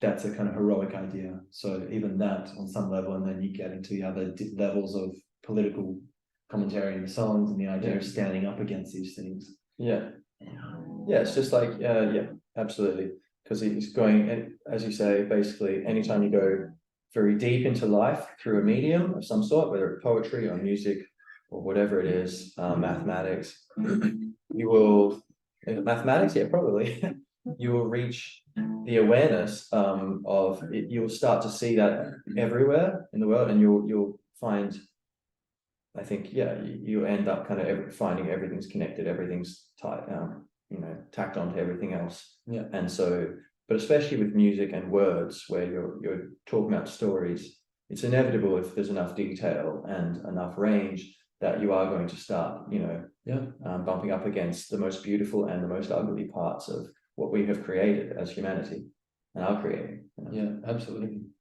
And like really interesting, because when you think about like a song, like, well, I love this is my favorite song, or I like that song, or I don't like this, or even plants having different reactions, like heavy metal versus classical music, or supposedly Baroque music, you know, balances your left and right brain hemispheres, 432 hertz, this idea that, you know, this is more in resonance and can tune us, whereas 440 which was changed to that later, it's slightly higher. There's a few different versions, I think, as I understand it. It wasn't just those two, there's a few different maybe some ones, some variation. But 432 was used, but that's like a multiple of the 8 hertz is the frequency of the earth, right? And so it's a multiple of that. It's like an octave resonance, and so it's literally you're more in resonance with the wavelengths of the earth, and that's the idea, that it's uplifting or something, right?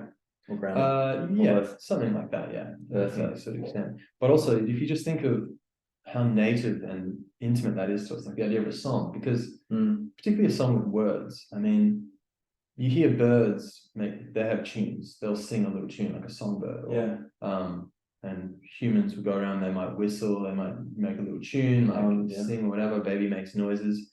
We're all thinking thoughts every day, you know, all the time. You have to actively put in a lot of effort not to have thoughts in your head. So words are in our head naturally. So we're genetically or spiritually related, energetically related to songs, like lyrics and poetry, because words are part of our our psychophysiology. So the connection, like, you know, this Dylan music or any other artists as well. There are other artists, not just Bob Dylan, who do this. You know, where you can get it goes very deep. You know, in that sort of realm. I think also, like, say a lot of it's stories and thoughts are kind of like stories, you know, about what I need to do, what have I done, whatever. It's like sequence of events and like ideas, morals, what was good, what's desirable. But like songs are like, there's this emotional, like it's like a story, like a distillation of, like, you know, adaptive or maladaptive behavior in certain contexts. So we can learn from it, or we can just, you know, enjoy it. So practical or maybe playful. But with the music, when you bring in the mathematics and the order of the pattern and lack thereof, and the mixed intertwining of, you know, similarity and difference in vibration, proportion, scale, form, tone, all these different things, yin and yang, and then everything in between, shades of gray, and the colors and whatever we don't have words for, of like this cascade and this magic of mathematics and emotion that we can channel through music. When you're doing that with stories and words, which Dylan's master of, then those stories can register much more deeply. And I think as we experience them, it can open us up to states of consciousness where we're more able to see the truth of stories and also to articulate and create stories. But like, it's like, rather than just reading them, like, just because of this beautiful just rhyme and like the rhythm and stuff, I think, you know, it's like consciousness altering. Yeah, and even melody is seemingly like some kind of interdimensional language, you know, where there is an idea and a spirit contained within a melody, which is just a grouping of different noises, you know, different notes, a kind of phrasing, a mathematical relationship between them. But you can have something that inherently seems to have a kind of feeling to it, like a melody, a group of notes like this, like say if it's, you know, that's got this, definitely that's just a group of notes, but it's already got this kind of we have this energetic reaction to it. We're like, oh, what's that about? Whereas, you know, if it was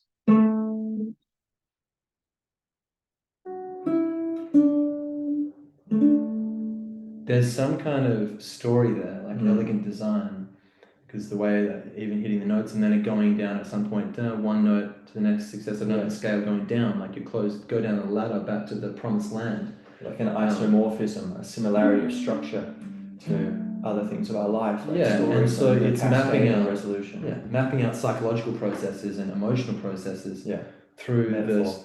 the auditory perception of mathematics in this, and that, you know, Dylan's music's doing that a lot. So there's an eternity to melodies, like that's like it's like it has always been like that. It'll always be like that. So, which is what I was originally going with that, to say that it being like an interdimensional language in the sense that you perceive it and you hear it in your head a fraction of a second before you play it, if you're improvising that. And any song that was written was improvised in one moment. It was just charismatic enough to be remembered. Like, oh, I'm going to do that again. You know, it's a song coming through.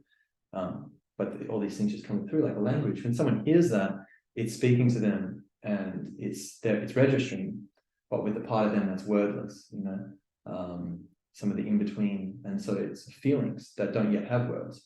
and then this puts words to those feelings. So people can go to a place they wouldn't be able to get to by their own thoughts. The music somehow is more abstract, so able to, someone feels a certain way, and it's bringing them on like an inward mental psychological journey mapped by sounds and the mathematics of music instead of by language. Mathematics. And like how it's interesting, like how, you know, you would say you would often make songs, right, by like a chord, or you have like a feeling maybe, and then you would kind of play it and they would turn into chords, and then maybe one chord that resonated originally, and then multiple chords that fit that sound, and then you would put words to that story, the musical story. That be usually what happens. Sounds like humming, like a melody. So melody next, melody generally like you know, whatever notes seem to fit the melody, the phrase, that wordless language, that melody, that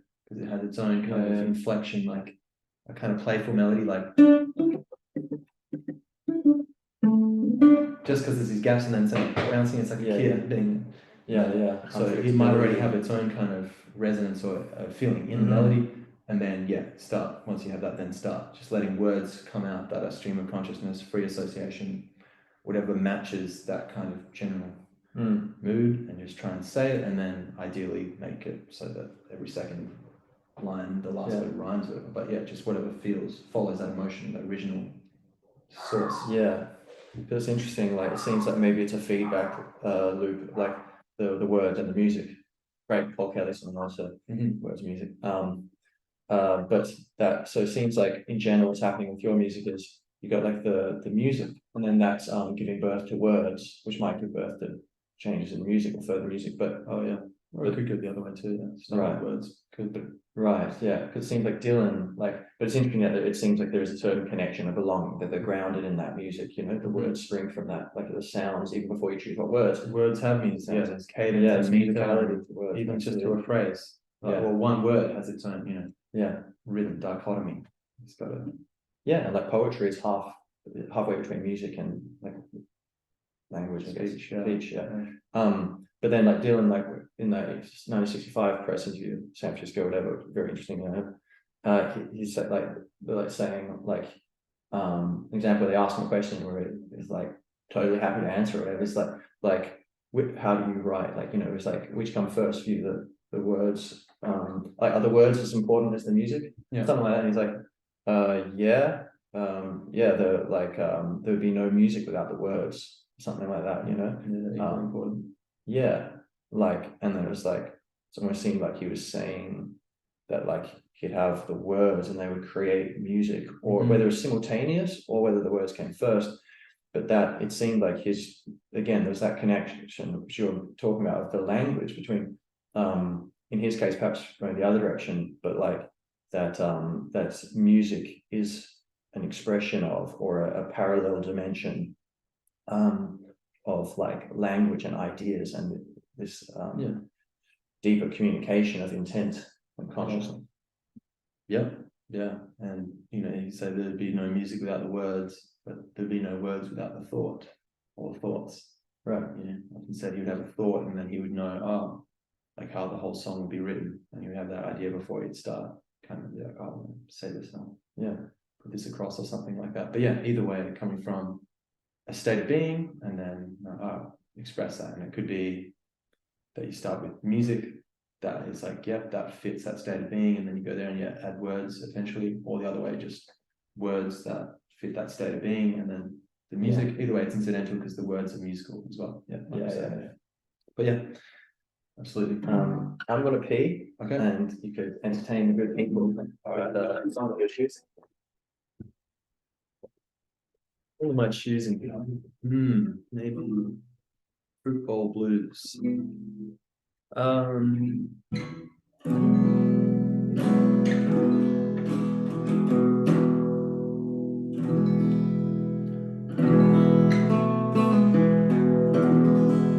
this one's a verse which you gotta hear. It's the Joker Man kind of thing.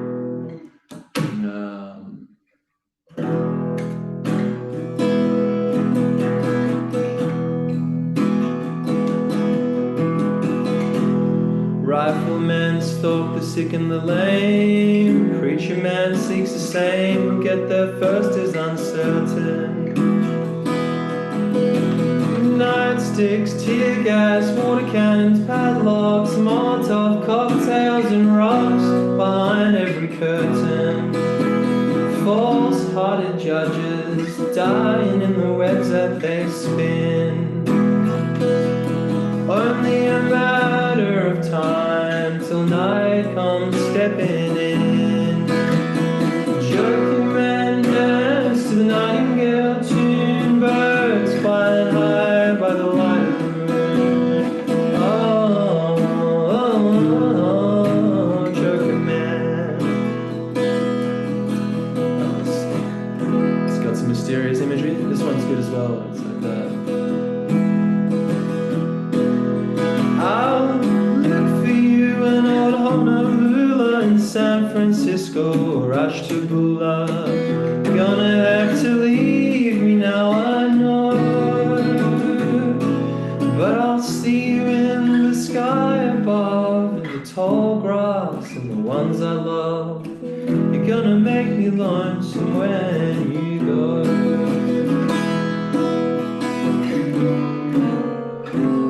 You're gonna make me lonesome when you go.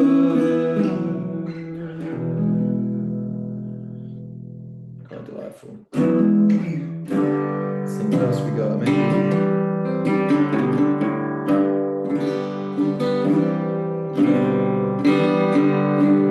Now this is a beautiful line too. This a song called Mississippi. That's a later song. Very good for any Dylan fanatics.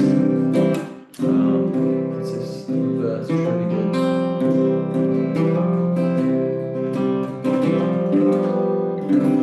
Alright, I'm just thinking, what is this line?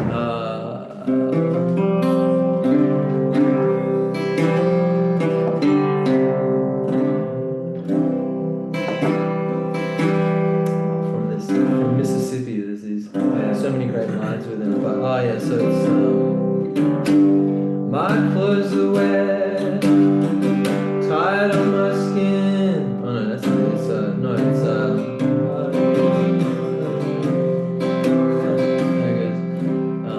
My ship split to splinters and it's sinking fast. I'm drowning in the poison. I got no future, I've got no past. But my heart isn't weary. It's light and it's free. I got nothing but affection for all those who say with me.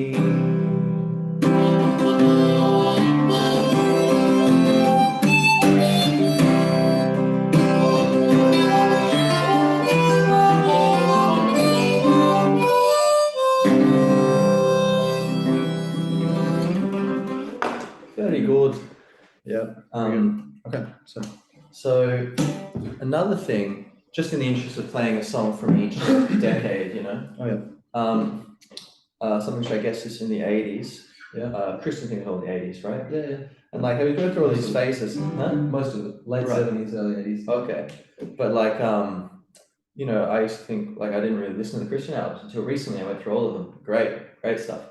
You know, because I was like, oh, you know, I don't know about that. So it's, you know, weird. That's not like my frame of reference. Now these days, like I believe the universe is conscious, and you know, something close to it, spiritual, you know, whatever that, you know, that would mean. But it's like, I think if anyone hasn't listened to that kind of stuff, I don't know, you recommend it. Like, and I think it's a good kind of metaphor for like, or just an example of how you don't need to always be on the same wavelength as someone, but there's still benefits in that, you know, like there's beautiful music, like even if you don't believe in Jesus, for example, like wait,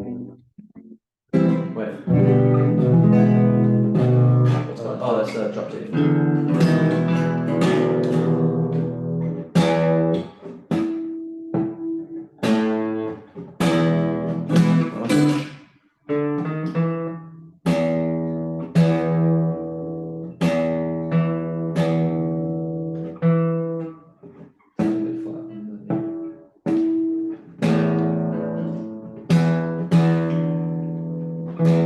Very good. Thank you, sir.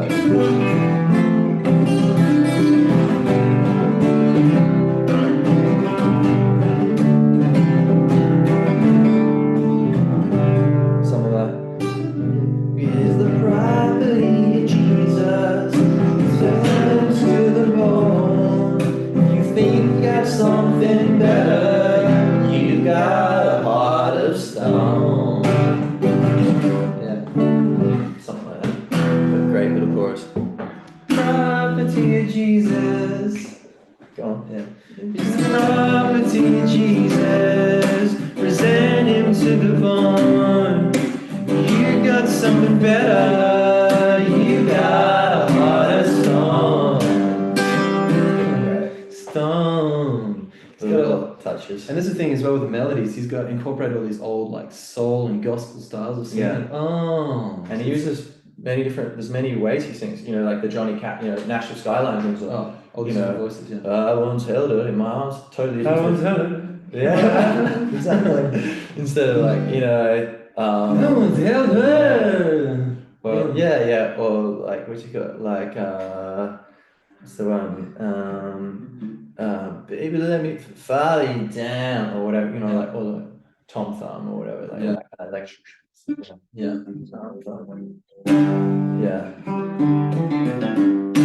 yeah. Fantastic. So that's a great song. Yeah. That album, Shot of Love, really great. Yeah. That's really good. 90s, maybe. I have one, but yeah, you go ahead though, if you got one. Now what's the best verse? We go Do for you mind if I ate a banana roll? I don't mind, as long as it's loud. Slap.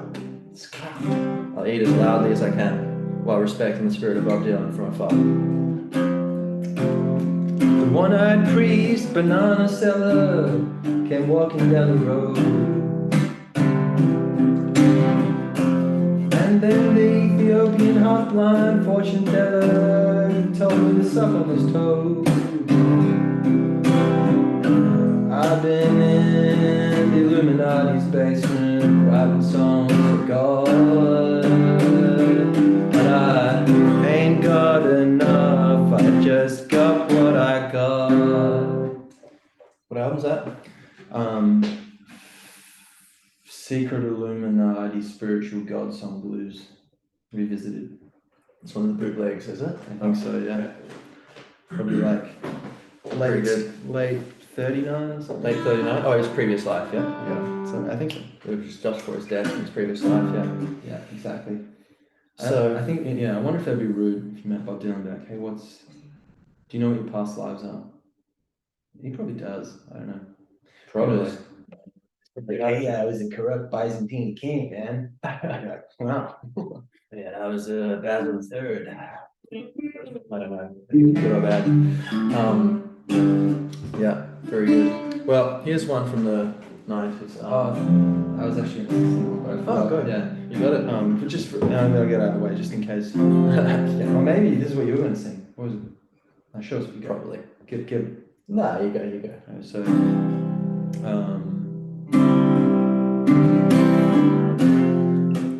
people are getting hotter. You want me to start? Oh yeah. Whole thing? Yeah. The air is getting hotter. There's a rumble in the sky. I've been walking the high, muddy waters. The heat rising in my eyes. Every day your memory gets dimmer. Don't haunt me like it did before. I was walking down the lonesome valley, trying to get to heaven before they close the door.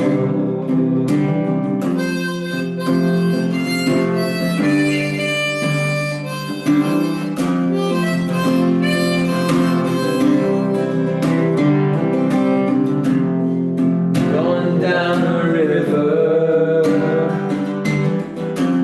down to New Orleans.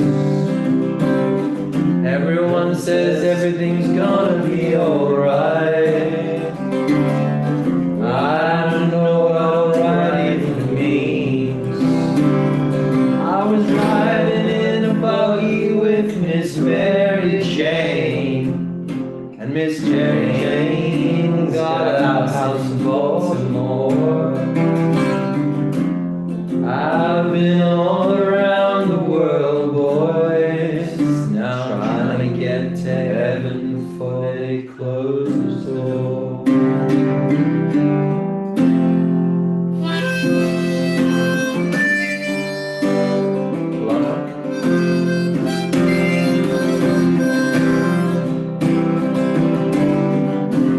Gonna sleep down in the parlor and relive my dreams. I close my eyes and I wonder if everything is hollow as it seems. Freight trains don't pull no gamblers, no midnight ramblers like they did before. I've been to Sugar Town, I shook their sugar down. Now I'm trying to get to heaven before they close the door.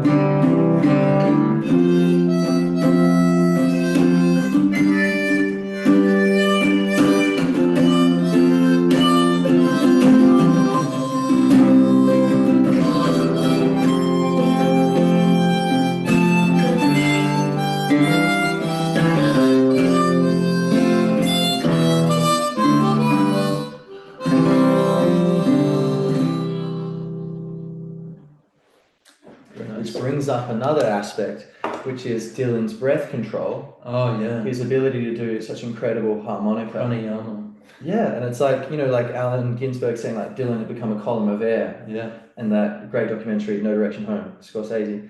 And I was like, this guy's weird, you know, as a teenager, let's not compute, you know.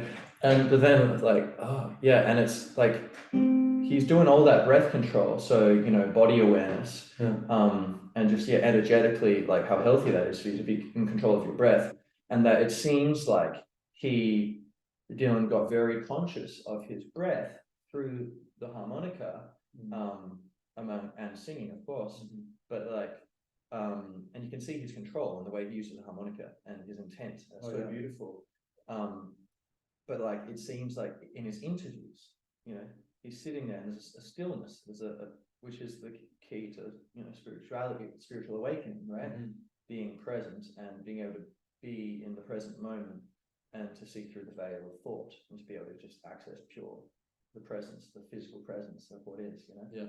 And it seems like he boosted his consciousness and kind of transcended into the spiritual dimension of meaning just normal life without being lost in your thoughts, being able to see physically protons, electrons, neutrons, like understanding like the physicality of what it is, and then deep down it's all spirituality, it's you know, energy. But yeah, it seems like that his harmonica, harp work, whatever, like in a way, like it seems like that's pulled and drew him into this higher state. Yeah, absolutely. And it's funny, the intentionality of the harmonica thing, and like the certain solos he would do, like and you can hear it, and so some of it's so exquisite, like Tambourine Man from 1956, I think. Yeah, just this huge outro where it's just the harmonica and he's just playing. It's absolutely like beautiful, and it's got finesse and tenderness. And the end of Don't Look Back. Is it Don't Look Back? At the end of the Don't Look Back documentary, it's Mr. Tambourine Man, but at the end of that documentary, Don't Look Back, there's the closing scene. Where it's not documentary, it's like the movie, like Kate Blanchett and all those people. Yeah. The end of it, it's like, you know, that's the only thing where they actually show Dylan, you know. Yeah, and that's doing that. Not Don't Look Back, that's the movie. It had a different name. It was I'm Not There. I'm Not There. Oh, you're right. Sorry. Yeah. But interesting, like harmonica trivia in like what we played earlier, a little bit of It's Alright Mama and Bleeding, and some bit where he's like, you know, I'm only sighing. And he does this like, it's the only harmonica in the whole song. Yeah, basically, I think he's just playing guitar, and at some point he's like, I'm only sighing. And just kind of like, sizing the harmonica. Funny, and he's sort of like, the way he's expressing himself, these little things you're probably not going to notice. Yeah, potentially. Yeah, definitely. So all right, so we've got a song from the 60s, done 70s, did a little bit of Show from the Storm. Yeah, 80s. I played some as well. Yeah, Joking Mountain played, and also a little bit of You're Gonna Make Me Lonesome When You Go. Beautiful. Yeah, what else is that? So 90s was that, 2000s, that would have been Things Change. Things have changed, yeah. We played Oh, 2020s. one, there's also the songs that like people don't realize Dylan wrote, you know, like yeah.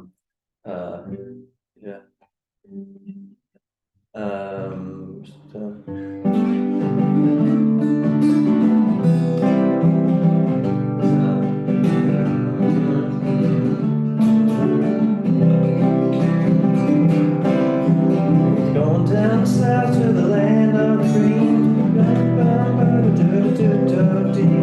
Live my day and see my baby tonight.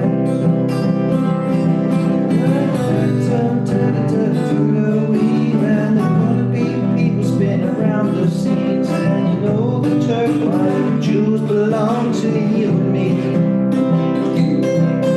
So rock me, mama, like a wagon wheel. Rock me any moment the way you feel. Hey, mama, rock me. Rock me, mama, like the wind and the rain. Rock me, mama, like a southbound train. Hey, mama, rock me.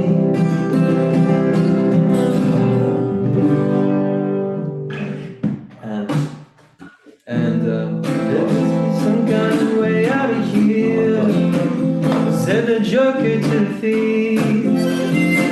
There's so much confusion, I can't get no relief. All along the watchtower, princes kept the view, while the women came and went, therefore servants too. Outside in the cold distance, Henry Kissinger did bathe. Freemasons were encircling him, they were lost into the waves.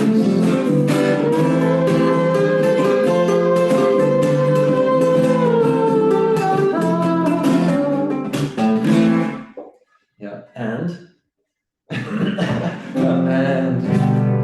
when the rain is falling in your face, and the whole world is on your case, I would offer you a warm embrace to make you feel my love. When the evening shadows and the stars appear,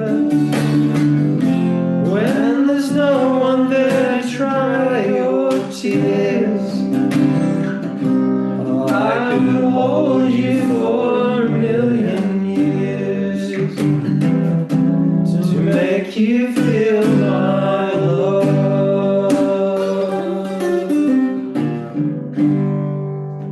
And almost. Yeah.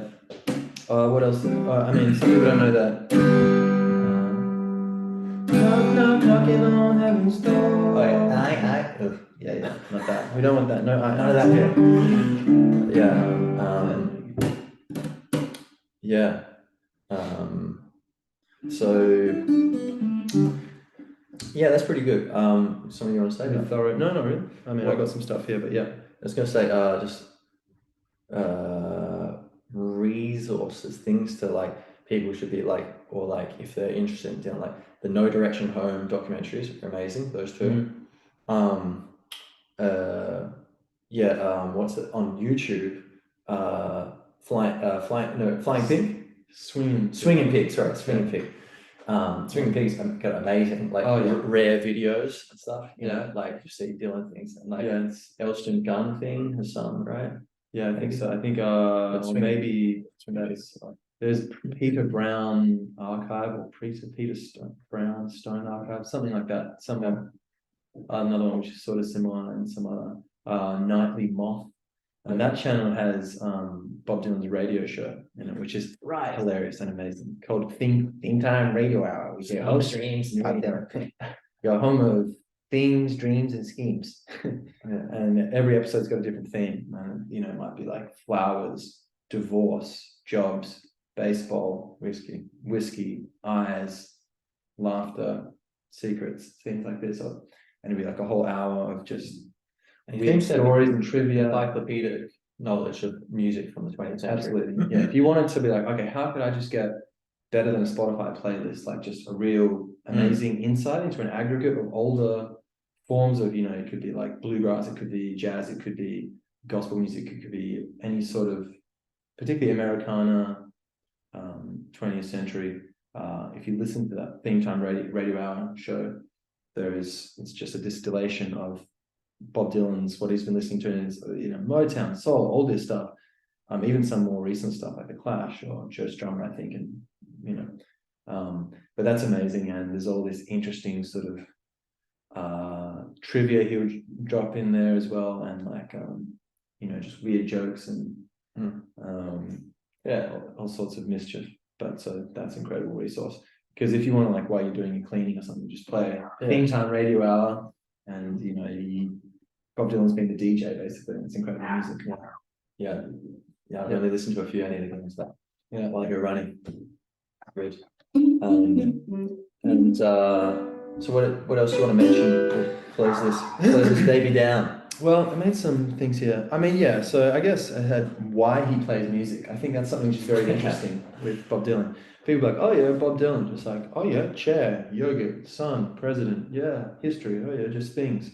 Bob Dylan. But it's like, why is that human being doing what he's doing? Why is he deciding to do that? Why is he playing music? Because a lot of other people don't live lives like that. Anyone is someone who likes Dylan, even the music, like, why do you live your life the way you live it? Like, why do you do what you do? Well, it's very interesting to think, why does Bob Dylan do what he does? Because we know, like, it's good and it's, this great art and music, but why is he doing it? And yeah, I think it goes back to this, to be able to go deeper into states of being and states of awareness, and to express something, to be able to say something. It's letting the universe create through you, even through the song. Or I think he's doing it almost as like a spiritual practice, writing songs, a devotional, all these songs are sort of from God, for God, I think, more or less. And it's like poetry and music, particularly just instrumental stuff. His melodies are great. The grooves, he knows how to play these different times and feels of different subgenres of the 20th century in particular. He's expressing a state of being, and it seems, and just doing it because it's his kind of dharma of like, well, it's just what I do, it's what I'm called to do, and I happen to be good at it because I was called to it, and I just did nothing but that. So interesting to think about that, I'd say, because he is just a human being like everyone else. But the way, if you think of how he's spending his time and how he did spend his time so far, that can be encouraging for people to do more creative things or go deeper. The world only has this music because he decided, hey, I might as well actually follow that thought. That sense of destiny that you mentioned, feeling like, which is interesting. It seems like you had this sense of like, oh yeah, I'm just going to do these things. And is that just like it happened because you had that confidence and that faith, and we could all do the same thing? Or is it like it was something big was going to happen for that particular life, and so the soul could sense it, in advance, and then that gave it confidence because it was already there? Really. I mean, there's something of him saying, like, a quote of that vision in your mind that you have of yourself, and what you're capable of, that vision of yourself that you have in your mind. If you keep thinking it, soon, eventually it will come to be. Law of attraction, manifestation. That's right. Check out Kevin Trudeau. So your wish is your command. Your wish is your command. Powerful. 8 hours to listen to. Or 12, 8. So I don't know.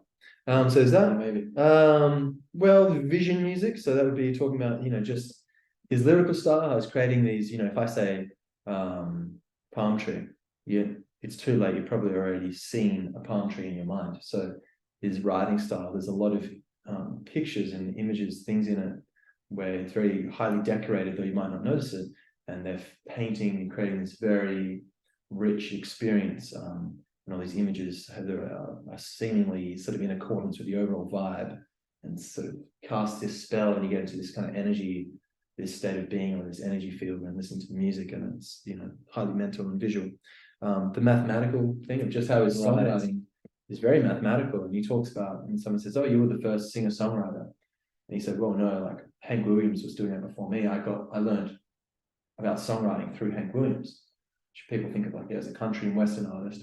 But a lot of his stuff is very folk oriented. If you remove the slide guitar and the fiddle, and you had a harmonica or just guitar, it would just sound like folk music, like proto Bob Dylan. And a lot of it is, when you analyze music, you realize things are based on multiples of fours. Oftentimes, chord progression might be, or there might be 4 beats to every bar. 2, 3, 4. It's country. 1, 2, 3, 4. 1, 2, 3, 4. And maybe then it's 4 bars of another chord. And when you add all these measures of each chunk of a chord up, so 1, 2, 3, 4, and then 1, 2, they're going to end up as boxes, multiples of 4s. And Dylan does this a lot. And then even with the lyrics of, okay, there's 9 syllables in this line, so I'm going to match, you know, that's the first line. The next line is going to match with the exact same amount of syllables, and the rhyme is going to happen at the same time. And maybe even halfway through, one of these syllables that is a little more emphasized is also going to have a matching word that rhymes within it compared to the first sentence or the first line. These mathematical rules that he versed himself in, and then had the ability to basically, it's effect, you know, someone practicing techniques of shading and painting, and then someone gives them a blank canvas and they can just unconsciously just go for it intuitively, but they have this experience to draw upon. Mastering, like in doing jiu-jitsu, you're drilling these sequences of moving your body, and you can make it automatic Mechanics, and then in the moment you can just flow with it and create like speaking a language by drilling verb tenses and vocabulary. So very important with like writing songs. I think a lot of people, if they want to create something, they'll be like, "Oh no, I can't do that, that's already been done. I've got to do something cleverer than that. Why? Well, I've got to make people think I'm clever. I mean, I want to write a good song." It's like, do you want to write a good song, or just like an honest song? You better to write a simple, honest song that will probably become a great song if he's going to be one. So Bob Dylan, a lot of the chords are very simple. Beautiful bit of U2 is that like I'm just trying to find a decent melody, a song I can sing in my own company. Like, you've got to get yourself together or stuff in the moment. That's beautiful lines, But yes, that mathematical kind of thing, that he's following all these principles, these poetic and these mathematical forms of music, and he's actually very well educated in it, even though he's self-taught. You know, even the chords you'd use are the different styles of these kind of reggae, or maybe it's, you know, like gypsy jazz kind of. He might have all these different grooves, and then it'd be this slow kind of Elizabethan sounding ballad, like Dark Eyes, which is, you know, a great song. So anyway, he's following all these rules, and they're very simple, but I think a lot of people, if they want to be a great songwriter, like it seems this simplicity is overlooked because it's like, oh well, everyone's already done that. And it's not about that. It's about the originality comes in from the sincerity in the moment. It is original. If it's the first time you've sincerely felt that, or you are in that moment having a sincere experience, it's unique. So that's the thing, you know. So using like most of these songs uses 3 chords, just the major chords, and you know, having these forms of the bridge being 8 bars. So it's interesting, that mathematical nature.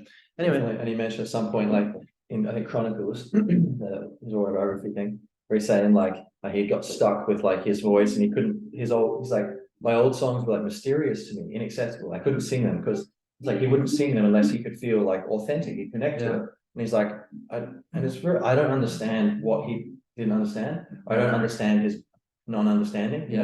But like, he's like, I couldn't sing it. It's like, okay. And but then like he felt like he's in a rut kind of thing, and then he's like figured out basing things on 3s instead of 2s, and that he was like, oh, it like unlocks doors in his mind. He's able to get back into music by focusing on 3s. He's like, in the book is like, I don't know why the number 3 has a metaphysical power that 2 doesn't have, but it's just the way it is. The fact that it does, it's like okay.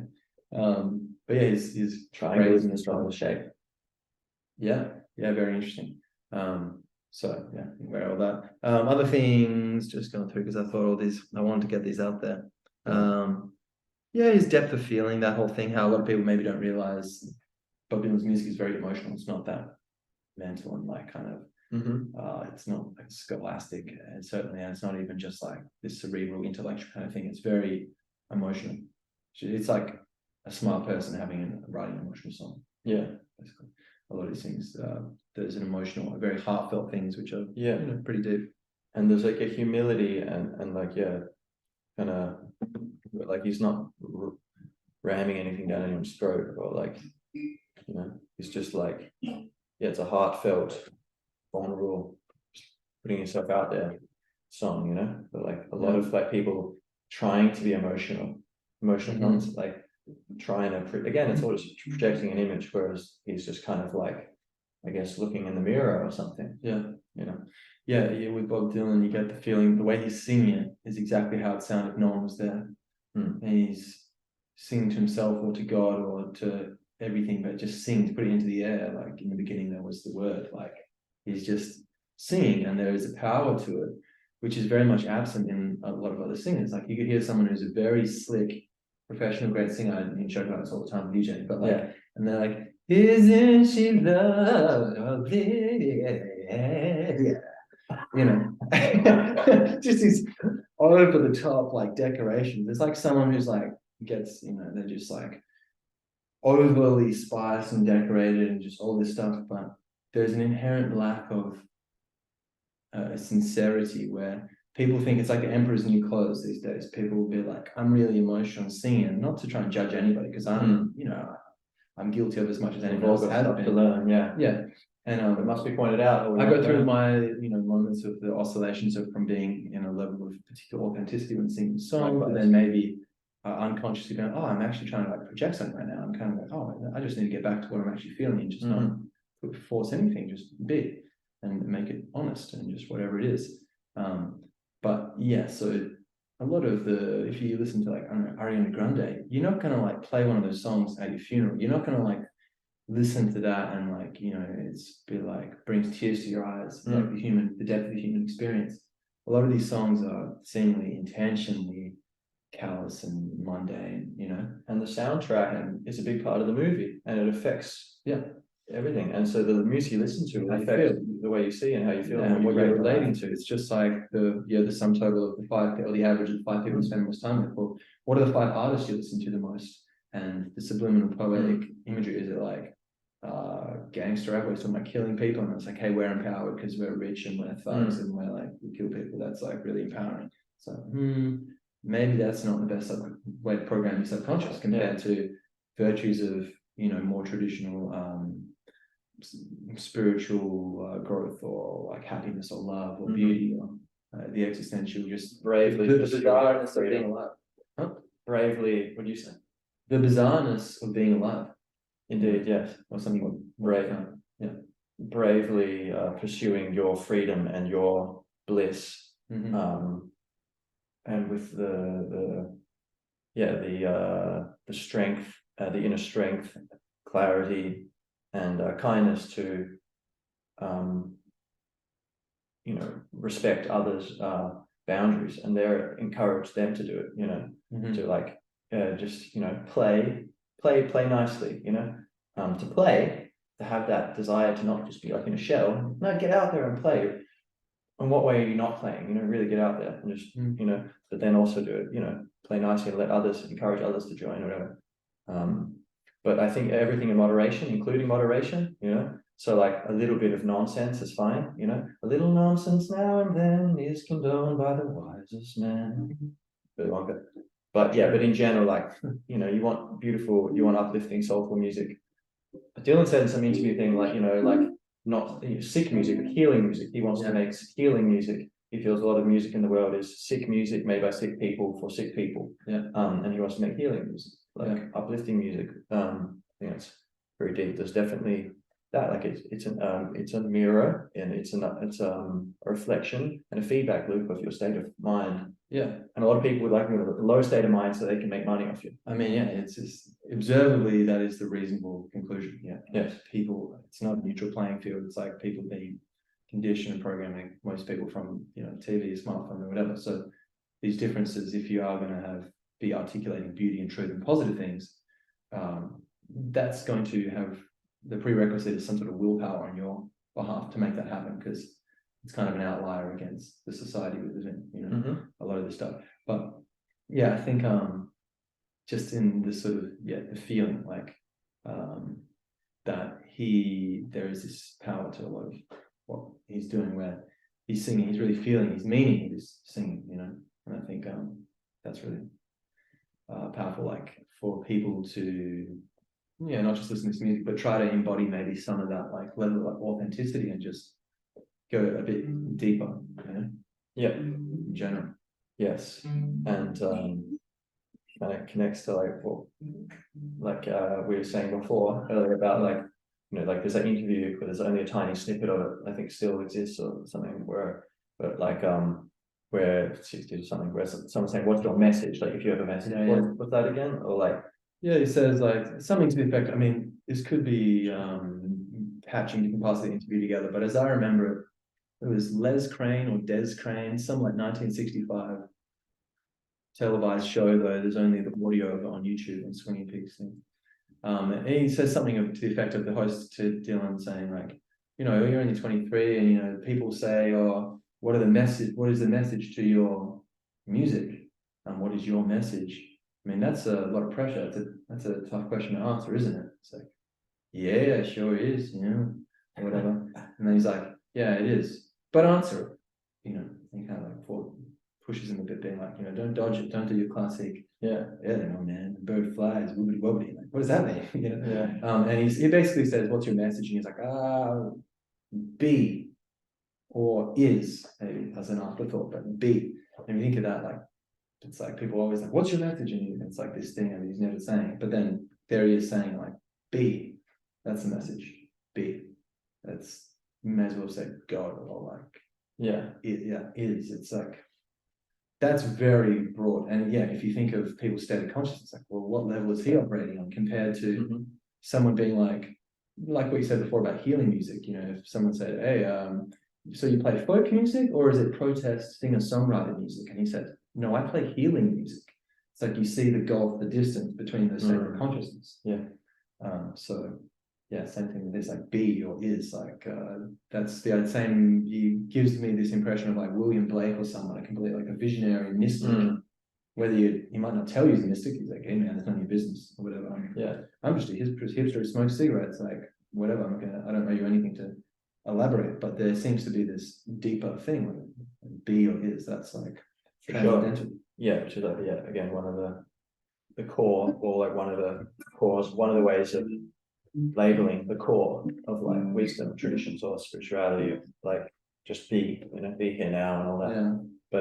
But like just be, like it kind of like it seems like it's a window onto the sea, in the mermaidian seeing of Dylan.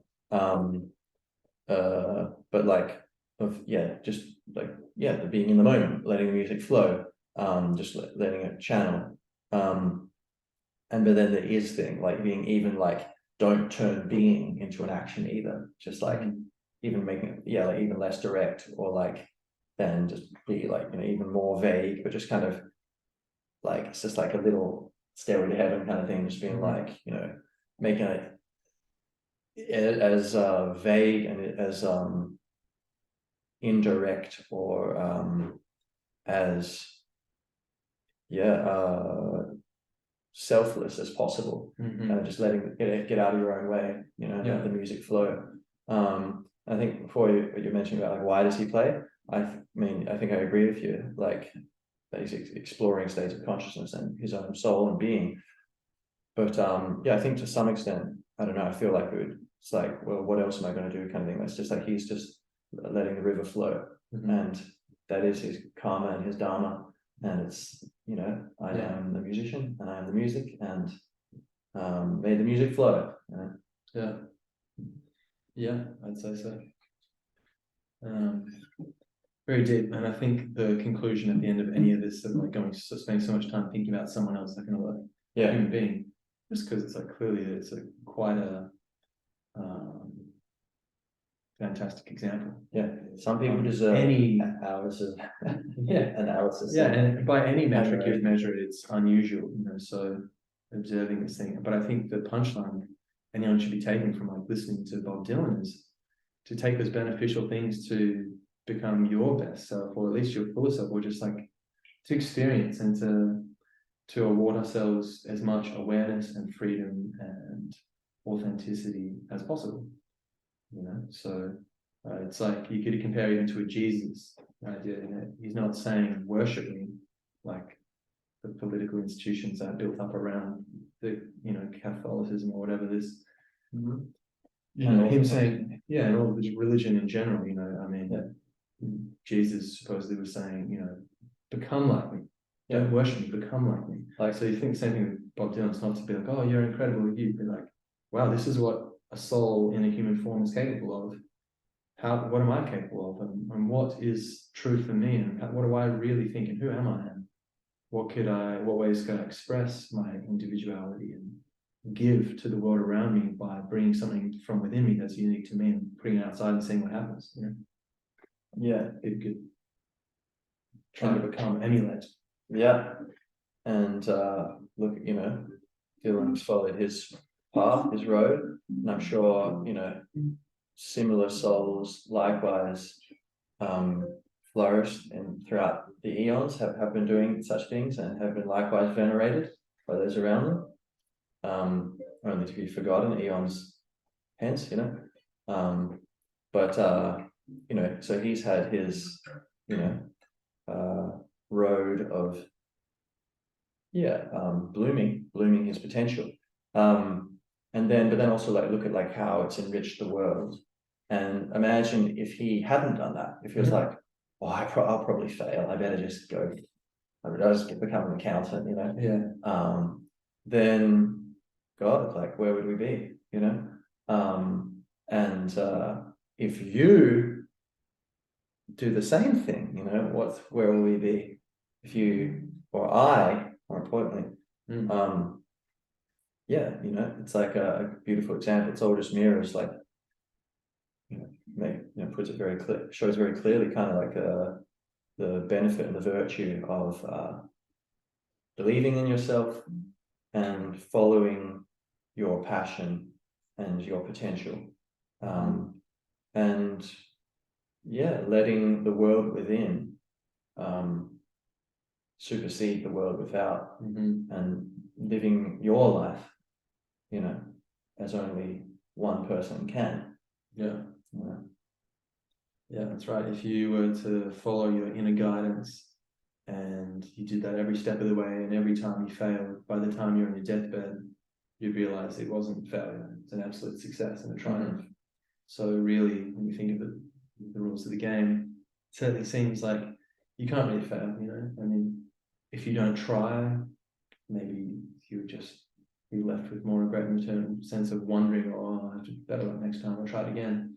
But going within, trying to doing whatever it is, whatever someone feels they have to offer that they're not currently offering or doing, then that's evolutionary of consciousness. People, novelty, creativity, things flowering, unfolding, or maybe incredible poetic songs like Dylan, or paintings, what have you. But I think for anybody, it's like whoever is listening to this, and then at the end of the podcast, like, what do? You just live in the moment and enjoy moment to moment, and as ideas come to you, if they make you feel great and you feel inspired and you follow it, or you don't, you do something else. But if you just live true to yourself and you go follow your inner guidance as much as possible, that's the adventure of life. Definitely follow your inner guidance, be yourself, but also understand that there's a balance yin and yang to everything, and that certain figures, like say Bob Dylan or whoever it is, anybody who is inspiring to you, who you find admirable, there's something in them that calls out to you to cultivate and nourish in yourself and grow, and that there is such a thing as apprenticeship and like bowing before, you know, figuratively, those who are greater than you, and being able to like embody their ways and kind of adopt their habits, which will then become your habits. You can't properly fully adopt them. Like you can't, if someone out there is like, oh, my life's a mess, like, okay, go around acting like you're Bob Dylan in the, you know, height of his glory kind of thing, or whatever, you know, the glory is like eternal or whatever. But like, you know, go take a thing that resonates, like, yeah, that's great, you know, just kind of act that out, you know. And you'll probably find that you know, have a more happy, successful, productive, authentic life, ironically, because you're like embodying, you know, taking inspiration from it. Now, you don't want to go, you know, be like some delusional and saying, like, I am Bob Dylan or I am Jesus or whatever. But like, you can take that as inspiration to whatever degree is necessary in order to change your behavior and start changing your habits and your thoughts and your life. And then you can put on a different, wear a different role, put on some different costume. And Dylan's done this throughout his life, all these different characters, the Rolling Thunder thing, and just allowing yourself to change. But I think that can be useful. And like, say, we're talking about someone who we really admire, Dylan. But then there's, say, I was like, oh, he's amazing. And then I was like, oh my God, look at this, all this music from like, you know, the 80s where, oh, this is, oh my God, it's traumatizing. Like, oh, you know, like, you know, it didn't fit the thing what I thought it was, you know. But then the fall of idols, and then being able to be aware that there are many admirable people around the planet and throughout time and space, but everyone is just human. But being able to learn to have the openness to and the courage and not be shy to kind of recognize greatness in others, and to kind of bring that within yourself and adopt it as your birthright. Imagine your own Sorry? Imagine your own greatness and to allow yourself to be inspired. And that to introduce you to your own greatness. Sometimes it might be useful to kind of, to get inspiration from, you know, like just paying attention to, or even kind of acting out in similar ways. That's a more extreme, you know, practice, whatever. But like, at least just, you know, paying attention to success stories and letting that introduce you to the seeds of your own success within yourself. At the end of the day, always being like between cradle and grave, you know, here we are, and let's you know, let's live our life and follow what's meaningful and beautiful and playful to us, you know, or something. Amen. Yeah. Anything else? And this has been a bit brief. Maybe we should draw this out of it. I think it's good to keep it short like this. Yeah. Okay, fair enough. Like a banana after then. Yeah, maybe I will as well. No, I think we covered a lot with that. There's always going to be more to say about things, you know. I mean, even like, I guess it was the last thing on my list, even though it's kind of super niche and going a little bit off track, but the way even he would record the music, you know. About it being like in the studio where he's set up and he's singing in the bands or playing around, and they record it as it is. So it's effectively how you'd see them playing at a concert. That's what the recording studio thing is all, and that's how he's always done his takes with bands. It doesn't have headphones on, there's no click track. A lot of music isn't made that way these days, which is why it has a certain frequency, a certain vibration and energy to it, which is a bit more compelling. Or a lot more compelling than stuff which is more computerized, because through that process, the degree to which something's been done through the computer is the degree to which it hasn't been done in the room. So you have to marshal a vast host of consciousness through you to be able to be in the moment and play the song correctly and with the right feeling. Like, and it's all in from all these people are in the same moment, you know. However long, if the song goes for 3 minutes and 56 seconds, they were all in those same 3 minutes and 56 seconds when it happened, that they're in a room feeling and being human beings and playing and reacting. So I think a lot of the music, you know, that'd be, it's a cool thing to think and notice. Like, you can sometimes hear his guitar and the vocal mic, and it's all happening at the same time, and there's no real feeling, and you know, it's more about the feeling that's being conveyed in all this music. But I'd say in summary, Bob Dylan, probably renowned as the greatest singer-songwriter, but probably still underrated songwriter. Agreed. Yeah. So let's play a song. What do you think? Good question.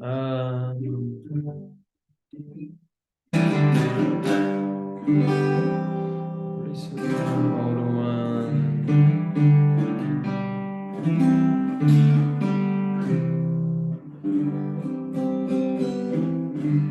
What do you reckon? Older one?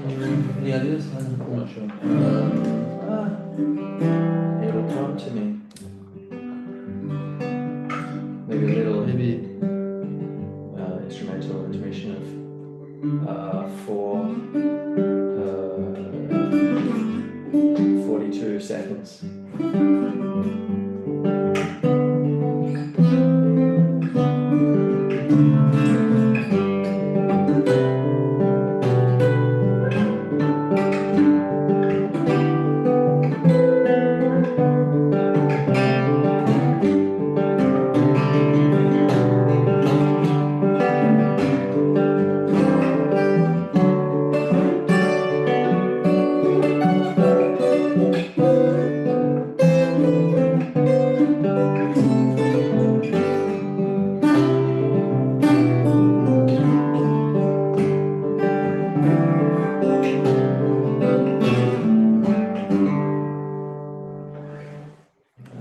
Lovely. Very good. Let's go with. Well, this is a.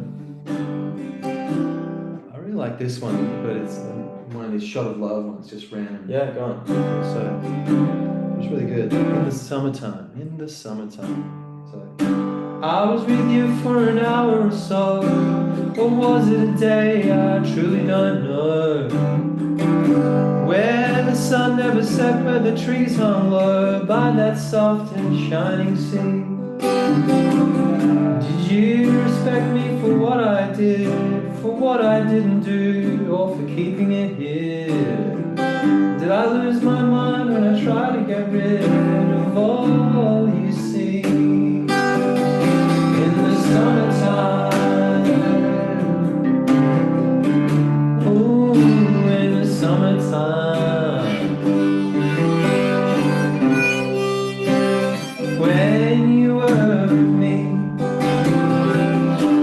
I got the heart, you got the blood. We cut through iron and we cut through mud. Just like the warning that came before the flood, that set everybody free. The fools, they made a mock of sin. Our loyalty they tried to win. But you were closer to me than my next of kin, when they didn't want to know or see. In the summertime, oh, in the summertime, when you were with me, strangers they meddled in our affairs, poverty and shame were theirs. But none of that suffering can compare with the glory of what's to be. And I'm still carrying that gift you gave. It's a part of me now, it's been cherished and saved. Gonna take it with me into the grave and unto eternity. Amen. In the summertime,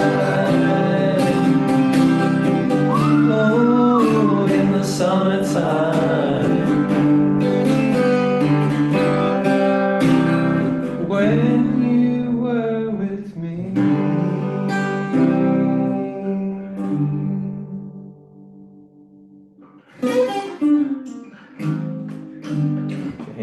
Very good. Thanks for having me. Oh, you're very welcome. Thanks for coming here to break down for the good people of Earth why Bob Dylan is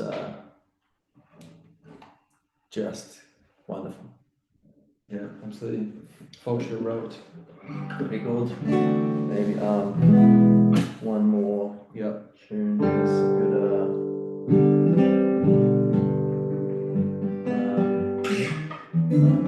What were you playing? Yeah, on the 9th? Which one? On the 9th? On the 9th. Oh no, that was a different song. What do you mean? Break the Road. No, I was playing like Arthur McBride. Yeah. Oh yeah, that's Yeah, it. yeah. Yeah, play whatever you're gonna play. Yeah. Maybe.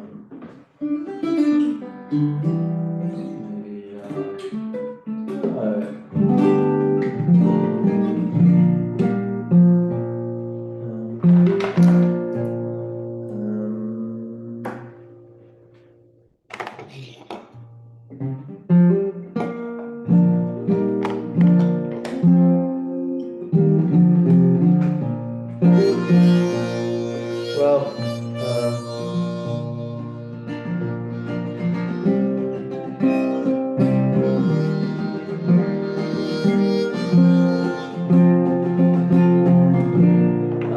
let's, yeah, okay, we'll just go with what's possibly my favorite, even though I played it recently, but hey, I think that's exactly the point.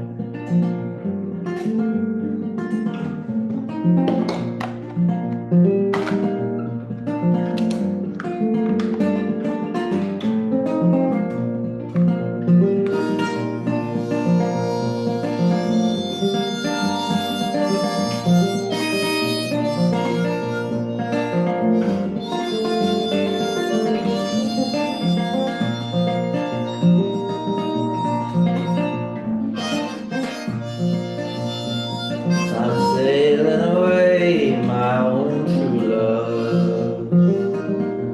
I'm sailing away in the morning. Is there something I can send you from across the sea? From the place that I'll be landing?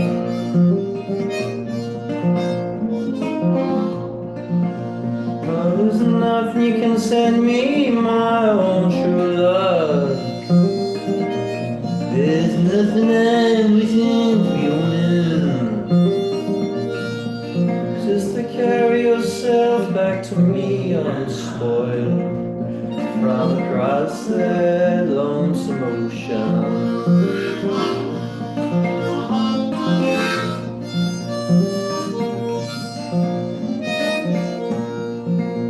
Oh, I just thought you might want something fine, made of silver or of golden, either from the mountains of Madrid or the coast of Barcelona.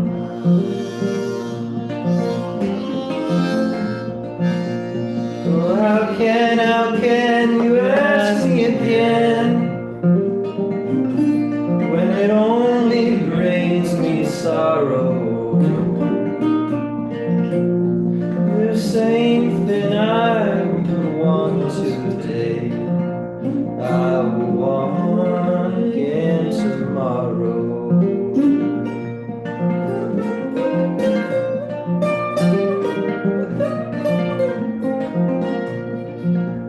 Oh, I fly the stars from the darkest night, or the diamonds from the deepest ocean.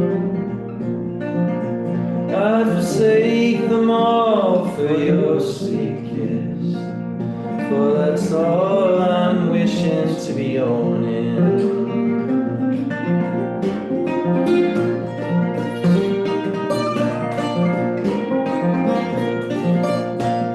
So take heed of the western wind, take heed of the stormy weather. And yes, there's something you can send back to me, Spanish roots of Spanish leather.